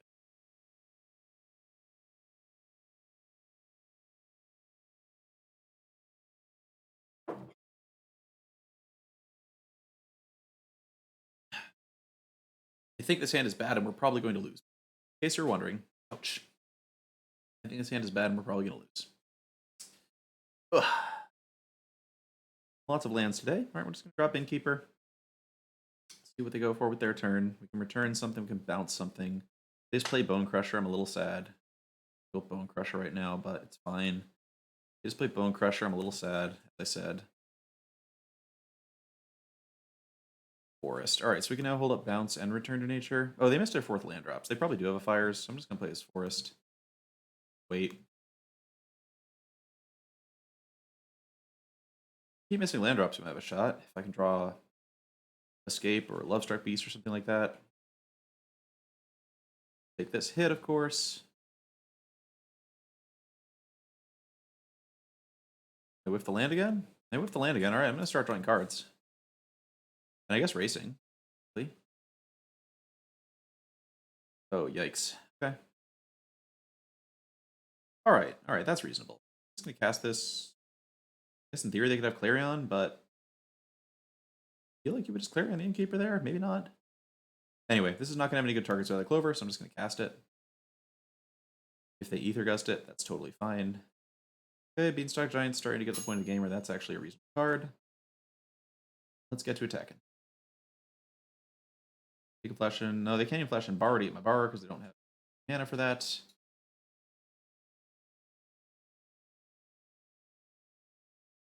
They have something. Probably a Borrower Bounce would be my best guess here. Possibly Ether Gust.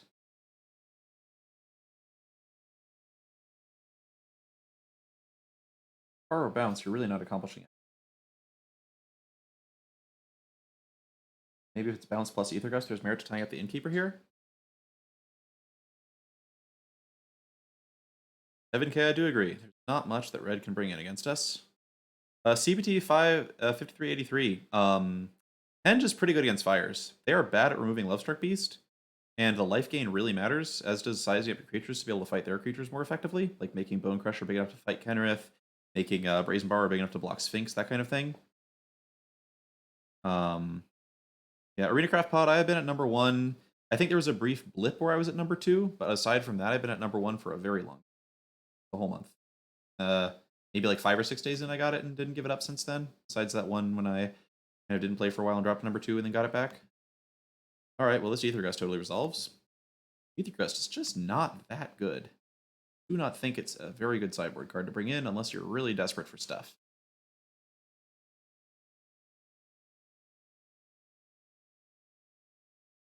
All right, opponent continues to get horrendously unlucky with their 27 land deck. It happened to several of my teammates yesterday, and it always stinks. Robber of the Rich. That is not a good bring in here. Decisively not. Decidedly not. Ugh. All right. So I don't really care about killing the fires that much when it comes down, so I guess I just go for Stomp, Robber, play Bone Crusher here. Make sure we're holding up a red mana, right? Totally are. Yep. Stomp you. Cast you. Draw card. Some merit maybe to like Beanstalk Gianting that turn, but I think I'm just trying to be aggro at this point. Honk. Bar will help. Somebody gonna hit a 4th land and play a Fires and a Sphinx, but we can now deal with both of those things at the same time. Robber the Rich. Okay. Robber the Rich is a horrible sideboard card against us. Do not bring this in. It dies to Stomp. It gets blocked by Lovestruck Beast. It gets blocked by Bone Crusher Giant. It gets blocked by Fae of Wishes. The spell that is not part of your nut draw. I do not think this is good. Do not. All right, I'm just gonna play Beanstalk Giant, I think, but I guess I'll attack first with these 2.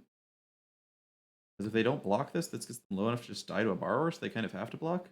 Robber the Rich has Reach, which I always forget, but it doesn't matter here. Probably should remember that more easily. All right, so opponent just never drew a land and died. Not the most interesting game. Fae of Wishes means that we have a Fling kill plus Borrower next turn if they can't get Beanstalk Giant off the board. Yeah, so this also happened a lot at Dreamhack. Like part of my win was just my Fires opponents did not draw very many lands. All right, they're getting Beanstalk Giant off the board. That's smart. It's a good play, I think. I don't think it's going to matter too much. So I can go Clover. Beanstalk get to 4 mana. I can return Orphe. I could also Beanstalk. I could just return plus Fae. Let's just do the thing that puts a lot of stuff on board here. I think that's my plan. I don't think they have another fires, and even if they do, I can just pay for my mystical heal, which is fine. So let's just grab island. That's my last island. Okay, gotta be careful with that kind of thing. We don't run out of the right kind of basics. I'll take a forest. Probably mountains a little better, actually. Return to nature, targeting fires of invention. Goodbye. Hitch with Innkeeper, hold up double bounce, just in case you have another fires and another thing to play. Not going to pay 2 life for that. I'm low enough, and I don't think it's likely I want to play Borrower as a flash threat. I think I just want to hold up double bounce with it. One spell is nothing. Handful of Cavaliers, I guess. Swing with Innkeeper. Now we actually have to do some thinking. They have a Borrower over there in exile. I don't care too much about it. I'm just going to Fey and get some counter spells. I guess one counter spell and one other thing. Let's take Disdainful Stroke. And Fling's probably a little much at this point. I'll just get once in future. It's back Bone Crusher Giant. That's an instant speed spell. I can just play Fey, hold up Stroke plus Bone Crusher. Seems great. And check back in on some follow stuff. Hey, thanks for the follows. Rats Arena, Locoptera, Bodacious Bean, and Pablo Takas. And I'm a turn. Got 4 mana up, can do 2 things. That's fine. Bar just gets blocked by Fae of Wishes. Fae of Wishes, incredible, incredible, incredible. 1/4 flying body, so good for block. Sphinx of Foresight finally comes down, and I think that this double bar is just going to make them concede. I'm not even going to bother countering that because I can bounce it. They're dead to Bone Crusher. It's in future next turn anyway. Okay, so super unfortunate games for the Fires players. In both cases, their draws just did not line up. Absolutely, in most games, would be casting their spells much earlier there. Okay, let's check the time here. We're at 9:46. I think we're on one more match, and that'll be the last one of the night there. Maybe try and end it on a note where the games are a little closer. Good night, iPhone Fan 5. Evan K, it sounds like you're living in the best of all worlds. It's the good place. Quick chat check. All right. Brad Nelson. All right, so I will send you the sideboard guide the second I'm done with this stream. Do remind me if I don't. And do send me whatever messages you want for the article. Evan K, I think Everest Shieldbreaker is fine. It's like a 3 mana 2/1, but it does kill a Clover. It's like probably better than Red's worst cards in the matchup. Higdur, thanks and belatedly for the thanks. Just going back and reading some old messages now. And oh yeah, Chiefs Erupt. Croakies will not be rank 1. Croakies will not be ranked 1. It will never happen. That's the answer to your question. One more match. Let's do this. 190 viewers. Good lord, we're almost at 200. Thanks everybody for coming out and watching. Wonderful to have you here. Brad Nelson, I exist to make your job easy. I've been reading your content for a very long time, and it's the least I can do to give back a little bit. Yeah, if anybody wants to like clip it in an extremely concentrated way, Croakies will never be number 1. Croakies will never be number 1. Croakies will never be number 1. Croakies will never be number 1. Croakies will never be number 1. Zapgaze and I might be number 1, but Croakies will never be number 1. Good. That's free advertising for Croakies. Croakies should be really happy about that. This hand is terrible, and that's karma coming right back again. Huh. RB Lee. Main deck Disenchants. Maybe? Heliod's Intervention seems just better, probably, because it has more utility and can kill a bunch of stuff against Jund or whatever. But, I mean, I would play a main deck Heliod's Intervention. Okay, this hand's weird, but I guess I keep it. What do I throw back?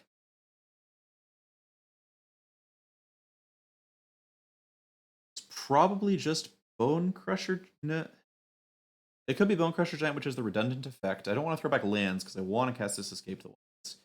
It could be Brazen Borrower just because I can't cast the other half of it right now. And against a lot of decks, the bounce is worse than the stomp. Like anything aggro.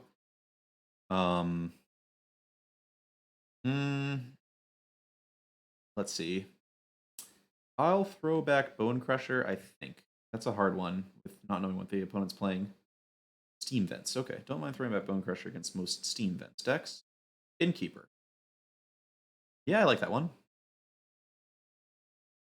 See if this opponent's on Clover. Nope, looks like fires. Okay, what am I doing? That information. Display my other temple out, trying to look for lands. Like some land drops at this point. That's a good one. That. Play it Innkeeper. It's a nice bait for Tef so that Tef doesn't tick up. Whatever. They decide to stomp it. Is this shock? Did that just happen? Oh, my goodness. I'm incredibly shook, but at least it doesn't look like this is fires. I'm speechless. Let's get an island. Am I getting countered? Is Jeskai control with Dovin's vetoes? Mystical dispute for okay. Okay, I'm here for it. Let's do this. Whatever we're doing. I don't know what we're doing, but whatever we're doing, let's do it. By all means. Am I just casting this Bone Crusher Giant? Probably. I guess being able to attack their stuff is nice. Maybe it gets countered, but whatever. Any counters you throw at this are not being thrown at Escape the Wilds, which is good. Why don't you just play a Sarkhan for me right now? I would love to see a Sarkhan off here. Hey, it's a Sarkhan. Great. So Fires with a bunch of Cavaliers is pretty tough. Fires or whatever this is with a bunch of Planeswalkers is not tough.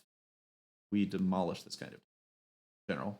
Partly because Sarkhan is like supposed to be their big finisher and is just super easy to interact with from our side. We just do things like that, or we just stomp the Sarkhan. Now if they play Chandra and like uptick her, that's going to be tricky. Another Sarkhan is also not the thing we most wanted to see, but resolving this Escape the Wilds is just great here. Let's do it. Let's find another borrower right now and an island. That was awkward, but fine, I think. Definitely down for just taking out this dragon token so we don't take 1,000,000 damage.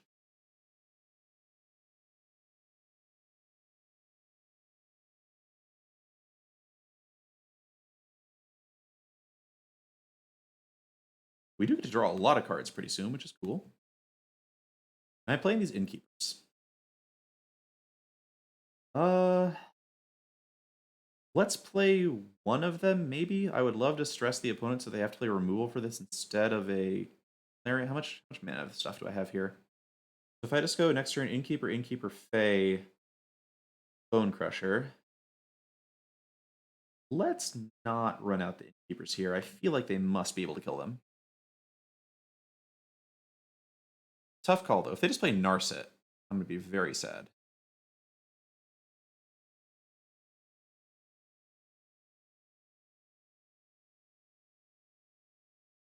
Okay, I am officially very sad. But we'll figure something out. Don't you worry. We're going to figure something out. Justice Strike doesn't matter very much. Keep not drawing blue lands, and I'm very annoyed by it. Okay, what am I doing? So it seems like this wants to be... I think it's Innkeeper, Innkeeper, Fae of Wishes, wish for something. And could just Gust the Sarkhan? Could Stomp of the Narset. Let's see. Start with Fae of Wishes. Really want to make sure this Narset dies. Could just Escape the Wilds, though.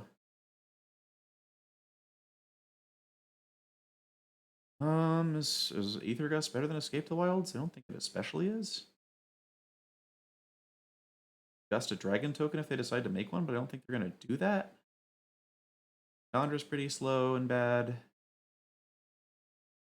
Gust or Escape? Those do I want. So strained for blue mana right now. Let's get Escape and play to win. Hard to say whether that's right. Go Innkeeper. Innkeeper.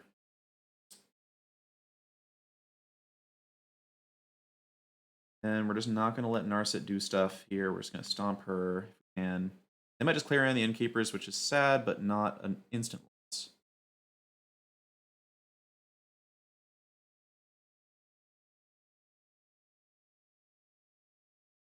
And the Innkeepers can at least chip Narset, which is cool. They let the Innkeeper, even one Innkeeper, next turn is going to be pretty good for us.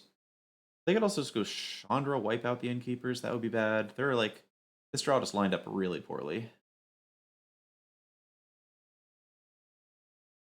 After the second Sarkhan. And I ate my words immediately. Like, they're doing pretty well here. Kasmina, Enigmatic Mentor. What do you do? Still have Justice Strike in hand. Spells Cost 2 more to cast if they... Okay. Alright, sure. So this is going to be super awkward running into this monk, but I think we have to... No, we can't kill Narset because they have Justice Strike. Oh wait, can I just get Storm's Wrath? I can totally just get Storm's Wrath and wipe this whole board, right? Oh, never mind. I'm just going to do that. Okay. It's like awkward to lose all the Innkeepers to that. Oh, let's do... Here, I know what we're going to do. We're going to get them to use this Justice Strike by threatening to attack their Narset. And then we're going to Storm's Wrath the board. Boop. Oh no, Justice Strike. Oh no. You got me. I've been gotten. I got so hard. Leaving up all the red, great. Storm's Wrath. Very, very, very good magic card. Let's cast it. Warmth. Okay, cool. Still a lot of trouble against a Chandra or another Sarkhan, but darn it, stop doing that. Stop it. Knock it off. For Pete's sake. Okay. Alright, so we do probably need to hit a borrower off this Escape to the Wilds. We just have no blue mana right now, so I'm just going to go for broke. See if we hit that borrower, maybe with a Clover to go along with it. Okay, we hit all the things we asked for, because this deck's perfect, and everything is amazing forever. Definitely bouncing Sarkhan, even if they get the dragon back. I think I just want them to spend all their mana doing that. They have Mystical Dispute again. I'll be kind of sad. There's a question of whether we go to 4. I really don't want to do that as long as they're just going to replay Sarkhan next turn. So let's just borrow some stuff. Borrow U plus U. Bye. Still not out of the woods by any means, but starting to feel better about the game. Next turn is going to be pretty nice.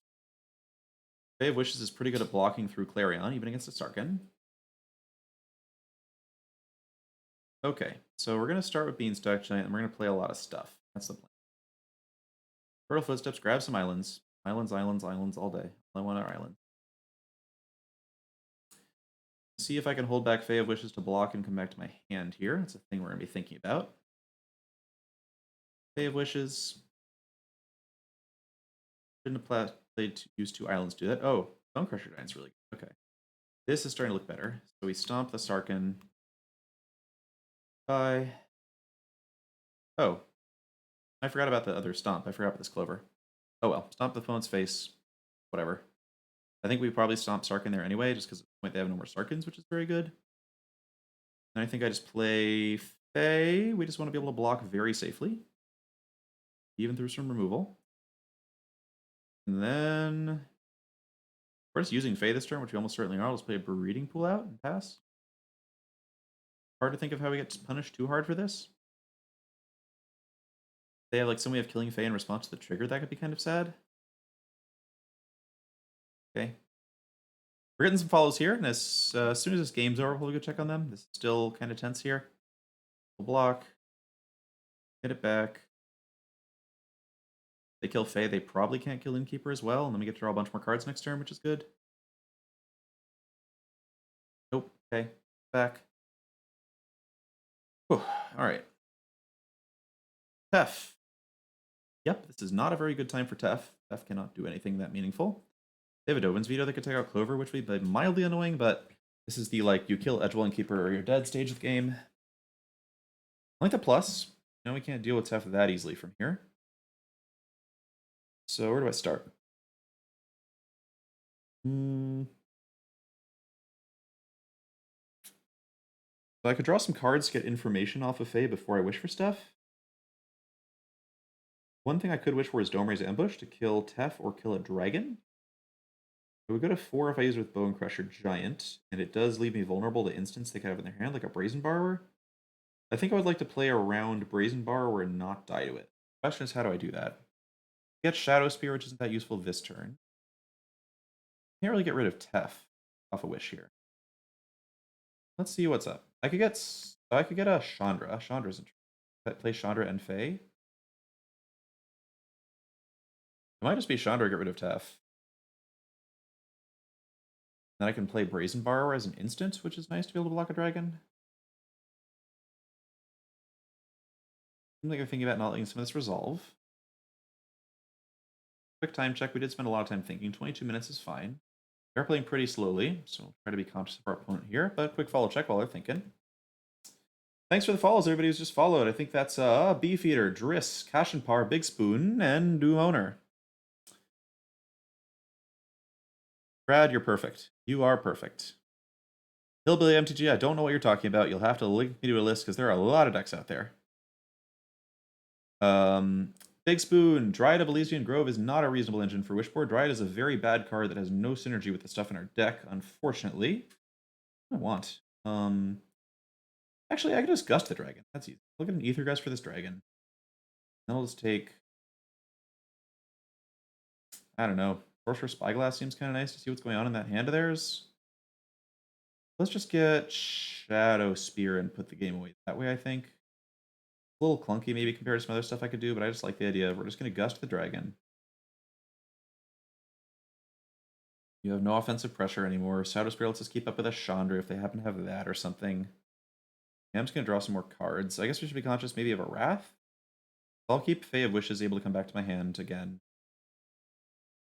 Oof. Okay, cool. Draw another one off Fae. I hear more follows coming in. I'll get to y'all shortly. Thanks for following. Do I care about Tough at this point? Do I just punch my opponent? I'm just going to punch my opponent. I think I need to do instant speedy stuff here. I'm just going to try and get him dead. Boop, boop. I have 2 lands discards, so I'll play the Temple here. I could play Shadow Spear, but I kind of don't want it getting countered by a Mystical Dispute if they have one. I kind of want to play it later. Beanstalk Giant's pretty reasonable. I'll keep that. Quick follow check. Thanks for the follows. Mechubus, Nick311, Nick311, Nuger, Evan K, and Whiskey Man 4. Thank you all very much. Big Spoon N, shout out to Mystic Repeal indeed. That might be my favorite card from Theros. It's just so clean. Although Storm's Wrath definitely fighting for the MVP slot that game. Storm's Wrath was unbelievably. Alright, well, they're not taking out Fae. I guess, oh, hold on. They could Shatter the Sky at instant speed, which would be very annoying. Let's not get got by Shatter the Sky at instant speed. Okay. I'm just going to attack. You can Shatter now if you want to Shatter. Still ignoring Tough. Why, look at that. It's a definitely Clarion. That's Shatter the Sky. Alright, well, no reason to get Fae back now. That happen? What if they have another one?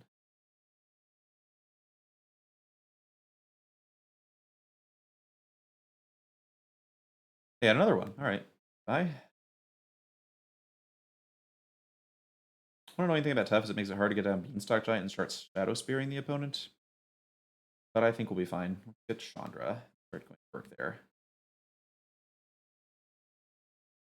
Chandra probably is a little too weak to be in the deck, but is satisfying in spots like this. Like, you think you interact with creatures? Here's a different thing.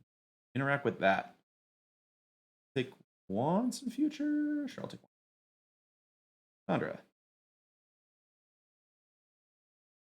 Fae of Wishes, because why not? Oh, I forgot to use Beanstalk Giant.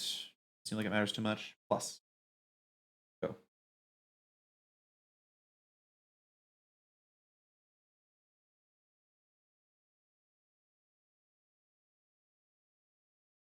Couple other falls to catch up on. Oh, no, that hurt some. Shadow Spear plus Beanstalk just hitting you, Big Spoon? You're probably losing the game then. That's what happens. Evan K, I'm glad it was fun to watch. Those were fun to play. The Fires games were much tenser and not nearly as fun to play. Alright, do I clean up the Tef? Let's clean up the Tef for a second here. Okay, opponents had enough. Cool. Game 2. Alright, so Sarkhan, not good against this. Very bad against this deck. I do not feel a need to sideboard against this one. I just don't like counters against their 4 Tefs. Everything seems fine. This just seems like it's a blue-white plan. I don't think their deck is substantially different than blue-white. The fact that they have Sarkhan doesn't matter because if we can beat Dream Trawler, we can certainly beat 4 Flyer tokens. Thanks for the follow, Folk Magician. Big Spoon N, are you asking about Embercleave? I think Shadow Spear is just kind of better than Embercleave. It's just usually cheaper, and usually if you're hitting them for 6 damage with lifelink or 15 damage with lifelink, you don't really need the double strike too much. If there were a lot of Jund in the meta, I might consider it as a combo kill, but between Fling and Shadow Spear, I think you've covered the things that Embercleave does pretty well. Big Spoon in. Saheeli is yeah, I've thought about her. Somebody I think made this suggestion before over Reddit, a Reddit message, and mentioned that she was interesting for copying Clovers. And that's cool. The problem with Saheeli is she costs 3 mana, and everything in this deck costs 3 mana. I think I'm also interested in Mirror Maid because that can be a Clover permanently, which is appealing and also has some utility against opposing Banishing Lights and Elspeth Conqueror's Deaths.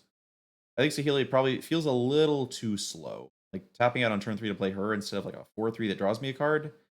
It feels like I'm rarely going to have time to get value off of that unless it's a game I was probably winning anyway.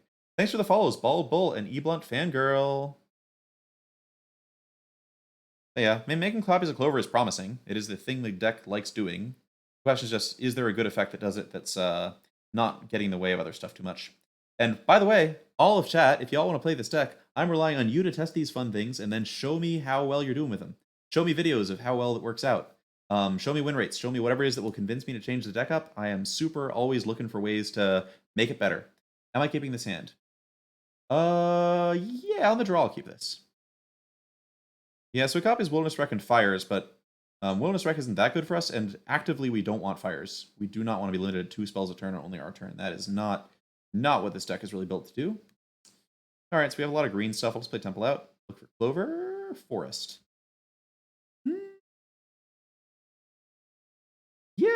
Yeah, I could go for Forest. You have an Escape to the Wilds in hand. I'll take the lands that I'm going to play untapped and make the color I want. Okay, so what's the best playing around Clarion thing? I think we start with Incubation and then make... We could go Innkeeper, Lovestruck Beast. It's kind of sad if they have Clarion. I don't really want to do that.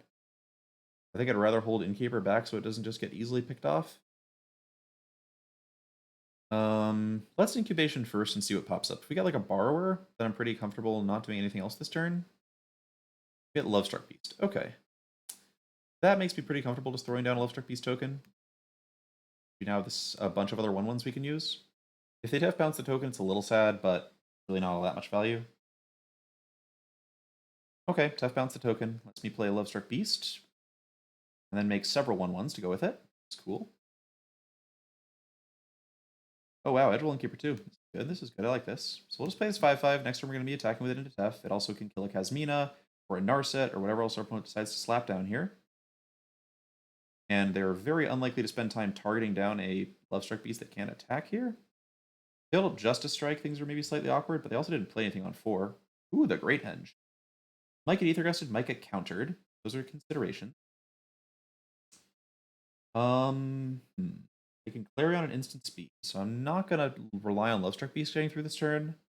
My question is, do I just want to throw the Great Henge out into a counterspell? Or do I want to try and bait them with Fae of Wishes? I'd much rather resolve Great Henge than Fae of Wishes here. Let's bait with Fae of Wishes. I like that. You gonna counter this one?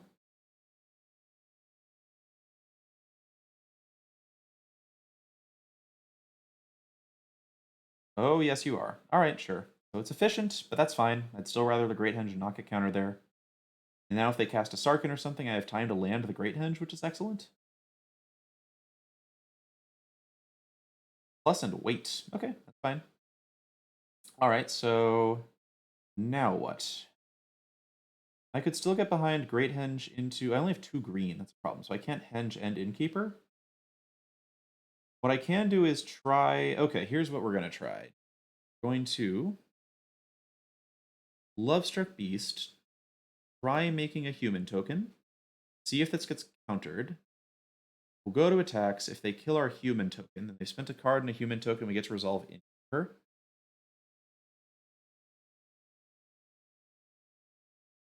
Shock. Right, they still have Shock in their deck. That makes sense. We're an Edgewell Innkeeper deck. I'm glad that didn't go after Innkeeper. So now they did it in our main phase. They messed up, so now I have a chance to cast Innkeeper and attack again if they don't have removal for it. So remember to wait until your opponent goes to combat before that.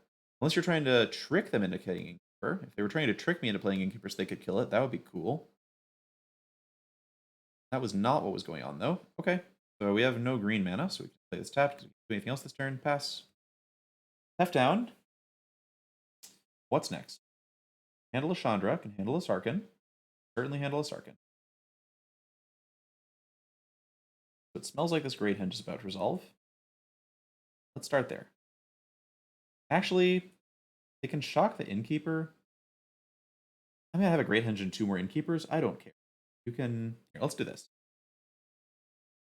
We'll start by going in with... Oh no, I can't do that because now I can't play the Henge. Never mind. We're not going to start by going with Lovestruck Beast. That... Actually, I am going to start by going with Love. No, I'm not going to do that. Alright. I should have played the Henge first. That was silly. But I think this is still fine. I'm just going to throw down Lovestruck Beast. It's huge. Draw a card. Cool. Draw another card. Cool. And now, even if my opponent like wipes out my Innkeeper so I can't attack with Lovestruck Beast and hits me for 8 with Sarkhan, I just go so crazy with the Great Henge next turn that I don't think their stuff matters. But that was a very clumsy play, and it is getting late. See that was a bad play by me. Should not have done that. The correct play would have been play Great Henge first, and then you can attack with Lovestruck Beast safely into Sarkhan, get rid of the Dragon token. It's all good.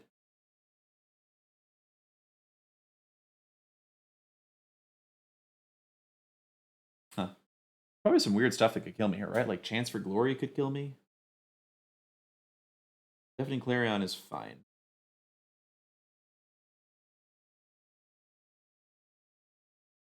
You're kind of not to have another 1/1. That's pretty wise. Great Henge gave me 2 life is also really good. Healed's Intervention could have been scary there, but they didn't have one, so obviously our plays were perfect. Innkeepers don't let Beast attack, but that's fine. If we don't get another Lovestruck, we're still just going to find lots of stuff to do this turn. Innkeeper. Innkeeper. Okay, we didn't really find much to do this turn. Escape the Wilds. I'm getting Mystical Disputed, Disdainful Stroke, really? Okay.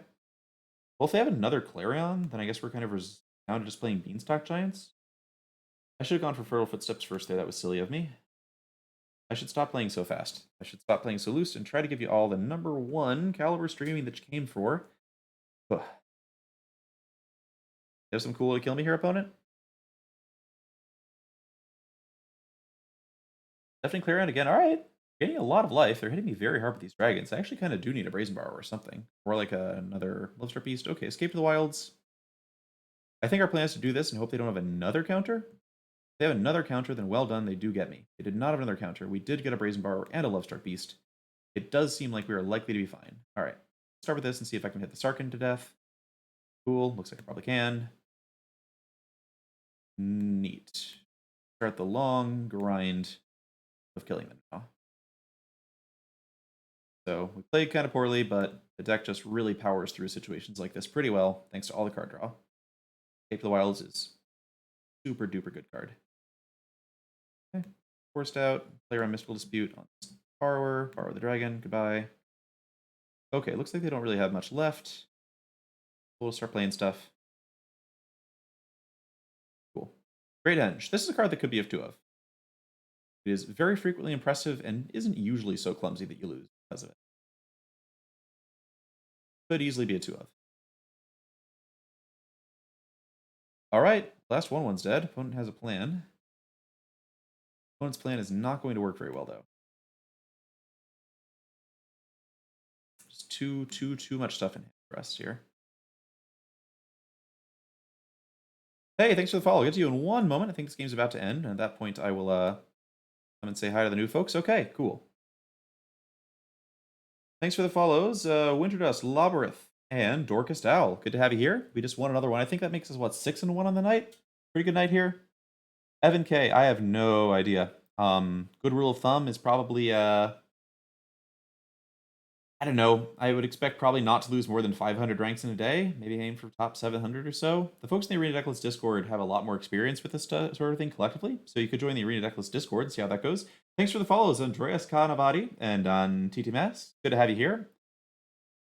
Ball Bull. It's definitely still a thing. You should play it again. It's really fun. You get all sorts of different kinds of games. I just get really bored playing decks that do the same thing over and over again. I crave variety. And Temur Clover is perfect for that. All the games feel pretty different. Galocot, glad you enjoyed the content. ArenaCraft Pod, thank you for not speaking it to life. I would have yelled at you had I seen that earlier. Jason, are you talking about Wildborn Preserver out of Jund or Flash or what? If it's out of Flash, then we just beat Flash by doing things that we normally do, so that's fine. Preserve Out of Dund is worrisome, and I have not thought enough about it yet. Mag Odysseus, no. Copies made with Mirror March will not trigger Innkeeper. It only triggers when you cast a spell, not when a creature enters the battlefield. That's why counter spells are so bad against this deck, because Innkeeper draws cards no matter what. Whew. He'll be LFTG. I am totally fine with Croakies. No personal problem with Croakies, but he's the one who started this war, and I am the one who, I am to finish it. That's all I have to say. If he wanted me to be happier with him, he could just play Clover on stream like he's been promising to do. Instead, what happens is I run into him playing Clover off of stream. Like, Croakies, are you really ashamed? Are you really ashamed to show this deck to your viewers? Just play the Clover deck. I mean, the Bant deck seems kind of cool. I don't mind him continuing to play that. It's totally reasonable to do that. But it's not going to be number one like that. What's going to happen? All right, frankly, my dear, I don't know. What question do you have about the mirror, frankly, my dear? Do you have questions about like what kinds of spells to play first? What kinds of things to fetch if you don't have any threats against you? Every match in the mirror is very different because this deck does a million different things. Some of them are about who has the most Lovestruck Beasts. Some of them are about who has the most Escape to Wilds. They're very different kinds of games, and you have to just approach them differently. So are there like specific situations you encountered in the mirror where you weren't sure what to do, or questions about sideboarding? How can I help you here? Oh, Jason, hey. Yes, that makes sense now. All right, everybody, Jason is the person who crushed me, just absolutely mauled me at Dreamhack. I only lost on the weekend, and it was not close to being close. Wildborn Preserver in Jund Food was very cool tech, and I was sad that the world didn't get to see more of it on stream, but also incredibly relieved that Jason was not the final boss in the finals. I think the results would have been different. Frankly, my dear, how do I approach the mirror? What's important? What breaks it? I mean, having more Clovers is pretty good. Having more Innkeepers is pretty good. You should save your Bone Crushers to hit the, yeah, so what's important in the match is basically just, in general, if your opponent's going to kill you, responding to what they have. If your opponent's not going to kill you, trying to have more stuff than they do. Having more lands is great. Having more Escape to Wilds is great. Wishing for Escape to Wilds when nobody's putting pressure on is great. But your opponent's probably going to have either a more aggressive start than you or a more rampy start than you. You have to kind of play around the kinds of things that they're doing there. Yeah, I'm trying to think. I haven't played much Mirror on stream. I'm hoping at some point I stream and then I play the Mirror a bunch, and then I can talk through it a lot. I know it's a frustrating answer to hear because, like, I'm sure you're running into it a lot now that you're playing Clover on the ladder. But just every match is so different. Really hard to generalize. Save Bone Crushers for Innkeepers. Try to wish. If you have time to do this, if you have like a double wish early, wish for something that will counter your opponent's Escape to the Wilds. That's often a really good play to make. If they aren't doing something else that's totally unrelated to Escape the Wild stuff. I've won a couple of mirrors just because I was able to get the first wish off, and then they couldn't escape the wilds. And eventually they just ran out of cards because Bone Crushers were killing their Innkeepers. Yeah. Hey, let's not harass Jay in the chat, please. Jay played very well all weekend. Jay actually could probably have won every match in the Swiss, but just scooped the last round. So Jay played better than me in the Swiss. Picked an excellent deck to bring to the tournament, and just had a rough run, and with a deck that has good draws that can run anybody over. Anti-Mess, I have never milled out with this build. The closest I ever came was against a blue-white match early on when I didn't really understand what I was doing in that matchup yet. They were able to wipe my board a bunch of times, and eventually I think I got down to 0 cards in library. However, the reason that it got that far was because the last card in my library was my last Fae of Wishes. At that point, I was able to wish for a bunch of different things at once and kill them. I would not consider milling out to be a concern. It can happen if you're not paying attention to how many cards you're drawing. But the key is once you get something like the Great Henge out, or once you have like multiple Innkeepers out, just pay attention to cards in library and start thinking about what's the way I get toward a win. Let's fetch Chandra in now so I can uptick her so that she gets enough triggers to kill them. Let's think about how I set up a fling kill with counterspell backup, that kind of thing. Yeah. Well, I'm glad it was useful, frankly, my dear. Yeah, TK Matt, frequently the mirror is just a card drawing contest, although I have won a surprising number of games by just having 2 Lovestruck Beasts and them not having enough interaction for the tokens until too late, because Lovestruck Beast is just bigger than everything else. Bald Bull, playing against Resolve Dream Trawler. I would recommend watching the Dreamhack matches against Blue-White, all of them, including the one in the Swiss against Shuhei, if you haven't seen it. There are a bunch of Dream Trawlers in those matches, and it's useful to see. In general, the approach is, A, keep in mind that Dream Trawler doesn't just kill you by attacking. If you think of Dream Trawler as an enchantment that says, you take 5 damage a turn, they draw a card a turn, they gain 5 life a turn. it's terrifying, but you don't just die by letting them untap with it. You can take a couple hits from Dream Trawler. If you're chump blocking it, then all it says is you draw a card each turn and gain a bunch of life each turn. You can totally live through that. So don't panic is the first thing. Second thing is try to wish for Sorcerer's Spyglass proactively. You probably saw me doing that a lot in the Dreamhack tournament. And that's because as long as they don't have artifact removal in, especially if it's game 1, they just can't get Spyglass off the board. So you just play the Spyglass early before they can set up time to stop it. Or you just keep it in your hand until they resolve the Dream Trawler, and then you play it on the Dream Trawler, because they probably aren't going to have 8 lands to counter the Spyglass and have Dream Trawler out. Just get Spyglass before you need it, because Dream Trawler really is the only thing that's going to kill you most. Past that, save borrowers. If you have the choice between casting a Bone Crusher or casting a borrower earlier, just cast the Bone Crusher and save the borrower so it can stop a Dream Trawler for a turn. That's also helpful. Thanks for the follows. Also, never donated. Mini Altec, K Mix, Houdini TLT, Jonox 2C. Thank you all. I like this is now a JSAN session. We should definitely talk about JSAN's Jund deck because it was super cool and it easily could have been the story of the weekend had things broken a little bit differently as opposed to my thing. Wildborn did seem really excellent to me the more I thought about it. Bloody Skillion. So that would be a good thought if we didn't have Shadow Spear. The nice thing is that Shadow Spear does basically the same thing against Dream Trawler as Spyglass does. It's a little less efficient, but it works as a backup card for that, so I haven't felt the need for 2 Spyglasses. If there were like a metric ton of Jund in the format, I might think about 2 Spyglasses because you want to shut off multiple things against them.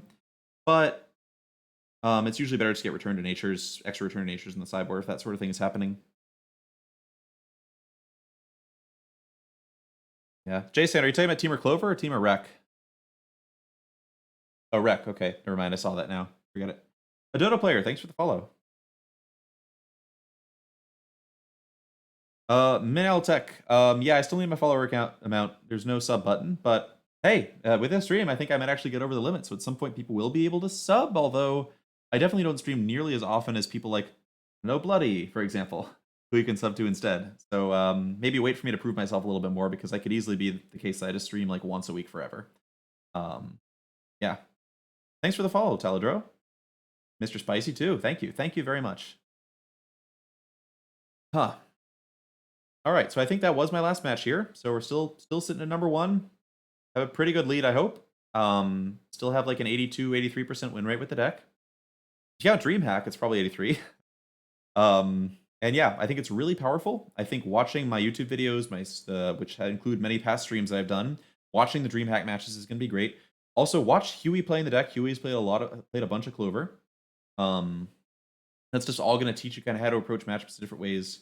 I'd probably start with my stuff over Huey's stuff just because I have a lot of experience, but Huey's a very good player and also has done a bunch of content with the deck. Hey, Leroy Jenkins, thanks for the follow. Mayal Tech, I'm not like worried about the mirror. I think it's a harder matchup than some matchup and an easier matchup than other matchups. I think as people get better with the deck, the mirror gets closer to 50-50, obviously. But for now, I still feel like when I approach the mirror, I generally have a better idea of what way to approach it than my opponent does. And given that most draws are pretty similar in power level, I've found that I've been winning pretty much every mirror match I've played. For now. Once that stops being the case and people are really good at playing the deck, I will be a little bit more worried about the mirror. But if the scariest matchup in a format is the mirror, you're probably playing the right deck. It's not, by the way. But Wilderness Reclamation is much scarier. Kevlar Man, that's true. Maybe I just have to win, top 8 Pro Tours or something, and then I will deserve my subs. Oof. Hey, DW Kim, thanks for the compliment. Really nice. Wilson Magna, I'm glad you're having success with the deck. Anti-Mess, yes, Huey is a really good player. Huey is, the thing is, if I don't say really good player, I'm supposed to say fantastic player, incredible player, top X all-time player. I'm not really in a place to make judgments about that kind of thing. Yeah, Manual Tech, I have not been seeing a lot of Reclamation. It's been great. I hope that continues. Mono red is fine. See as much mono red as possible. All right. So it really is getting kind of late here. I am, in fact, going to wrap up. Thank you all so much for hanging out. This was a great stream. I'm really looking forward to the next one. And yeah, look forward to more of these. As long as the Eldraine cards are legal, we're going to be doing this kind of thing at least some of the time. At some point, there may be other good cards that I want to make decks out of. But Temur Clover is easily the sweetest deck I've ever played. With a bullet, nothing comes close. Anti-mess, thank you. And thanks again, everyone. Thanks for the follow, Nevermole. Thanks, Nihilist. And all right, signing off. And yeah, talk to you soon, Arjuna.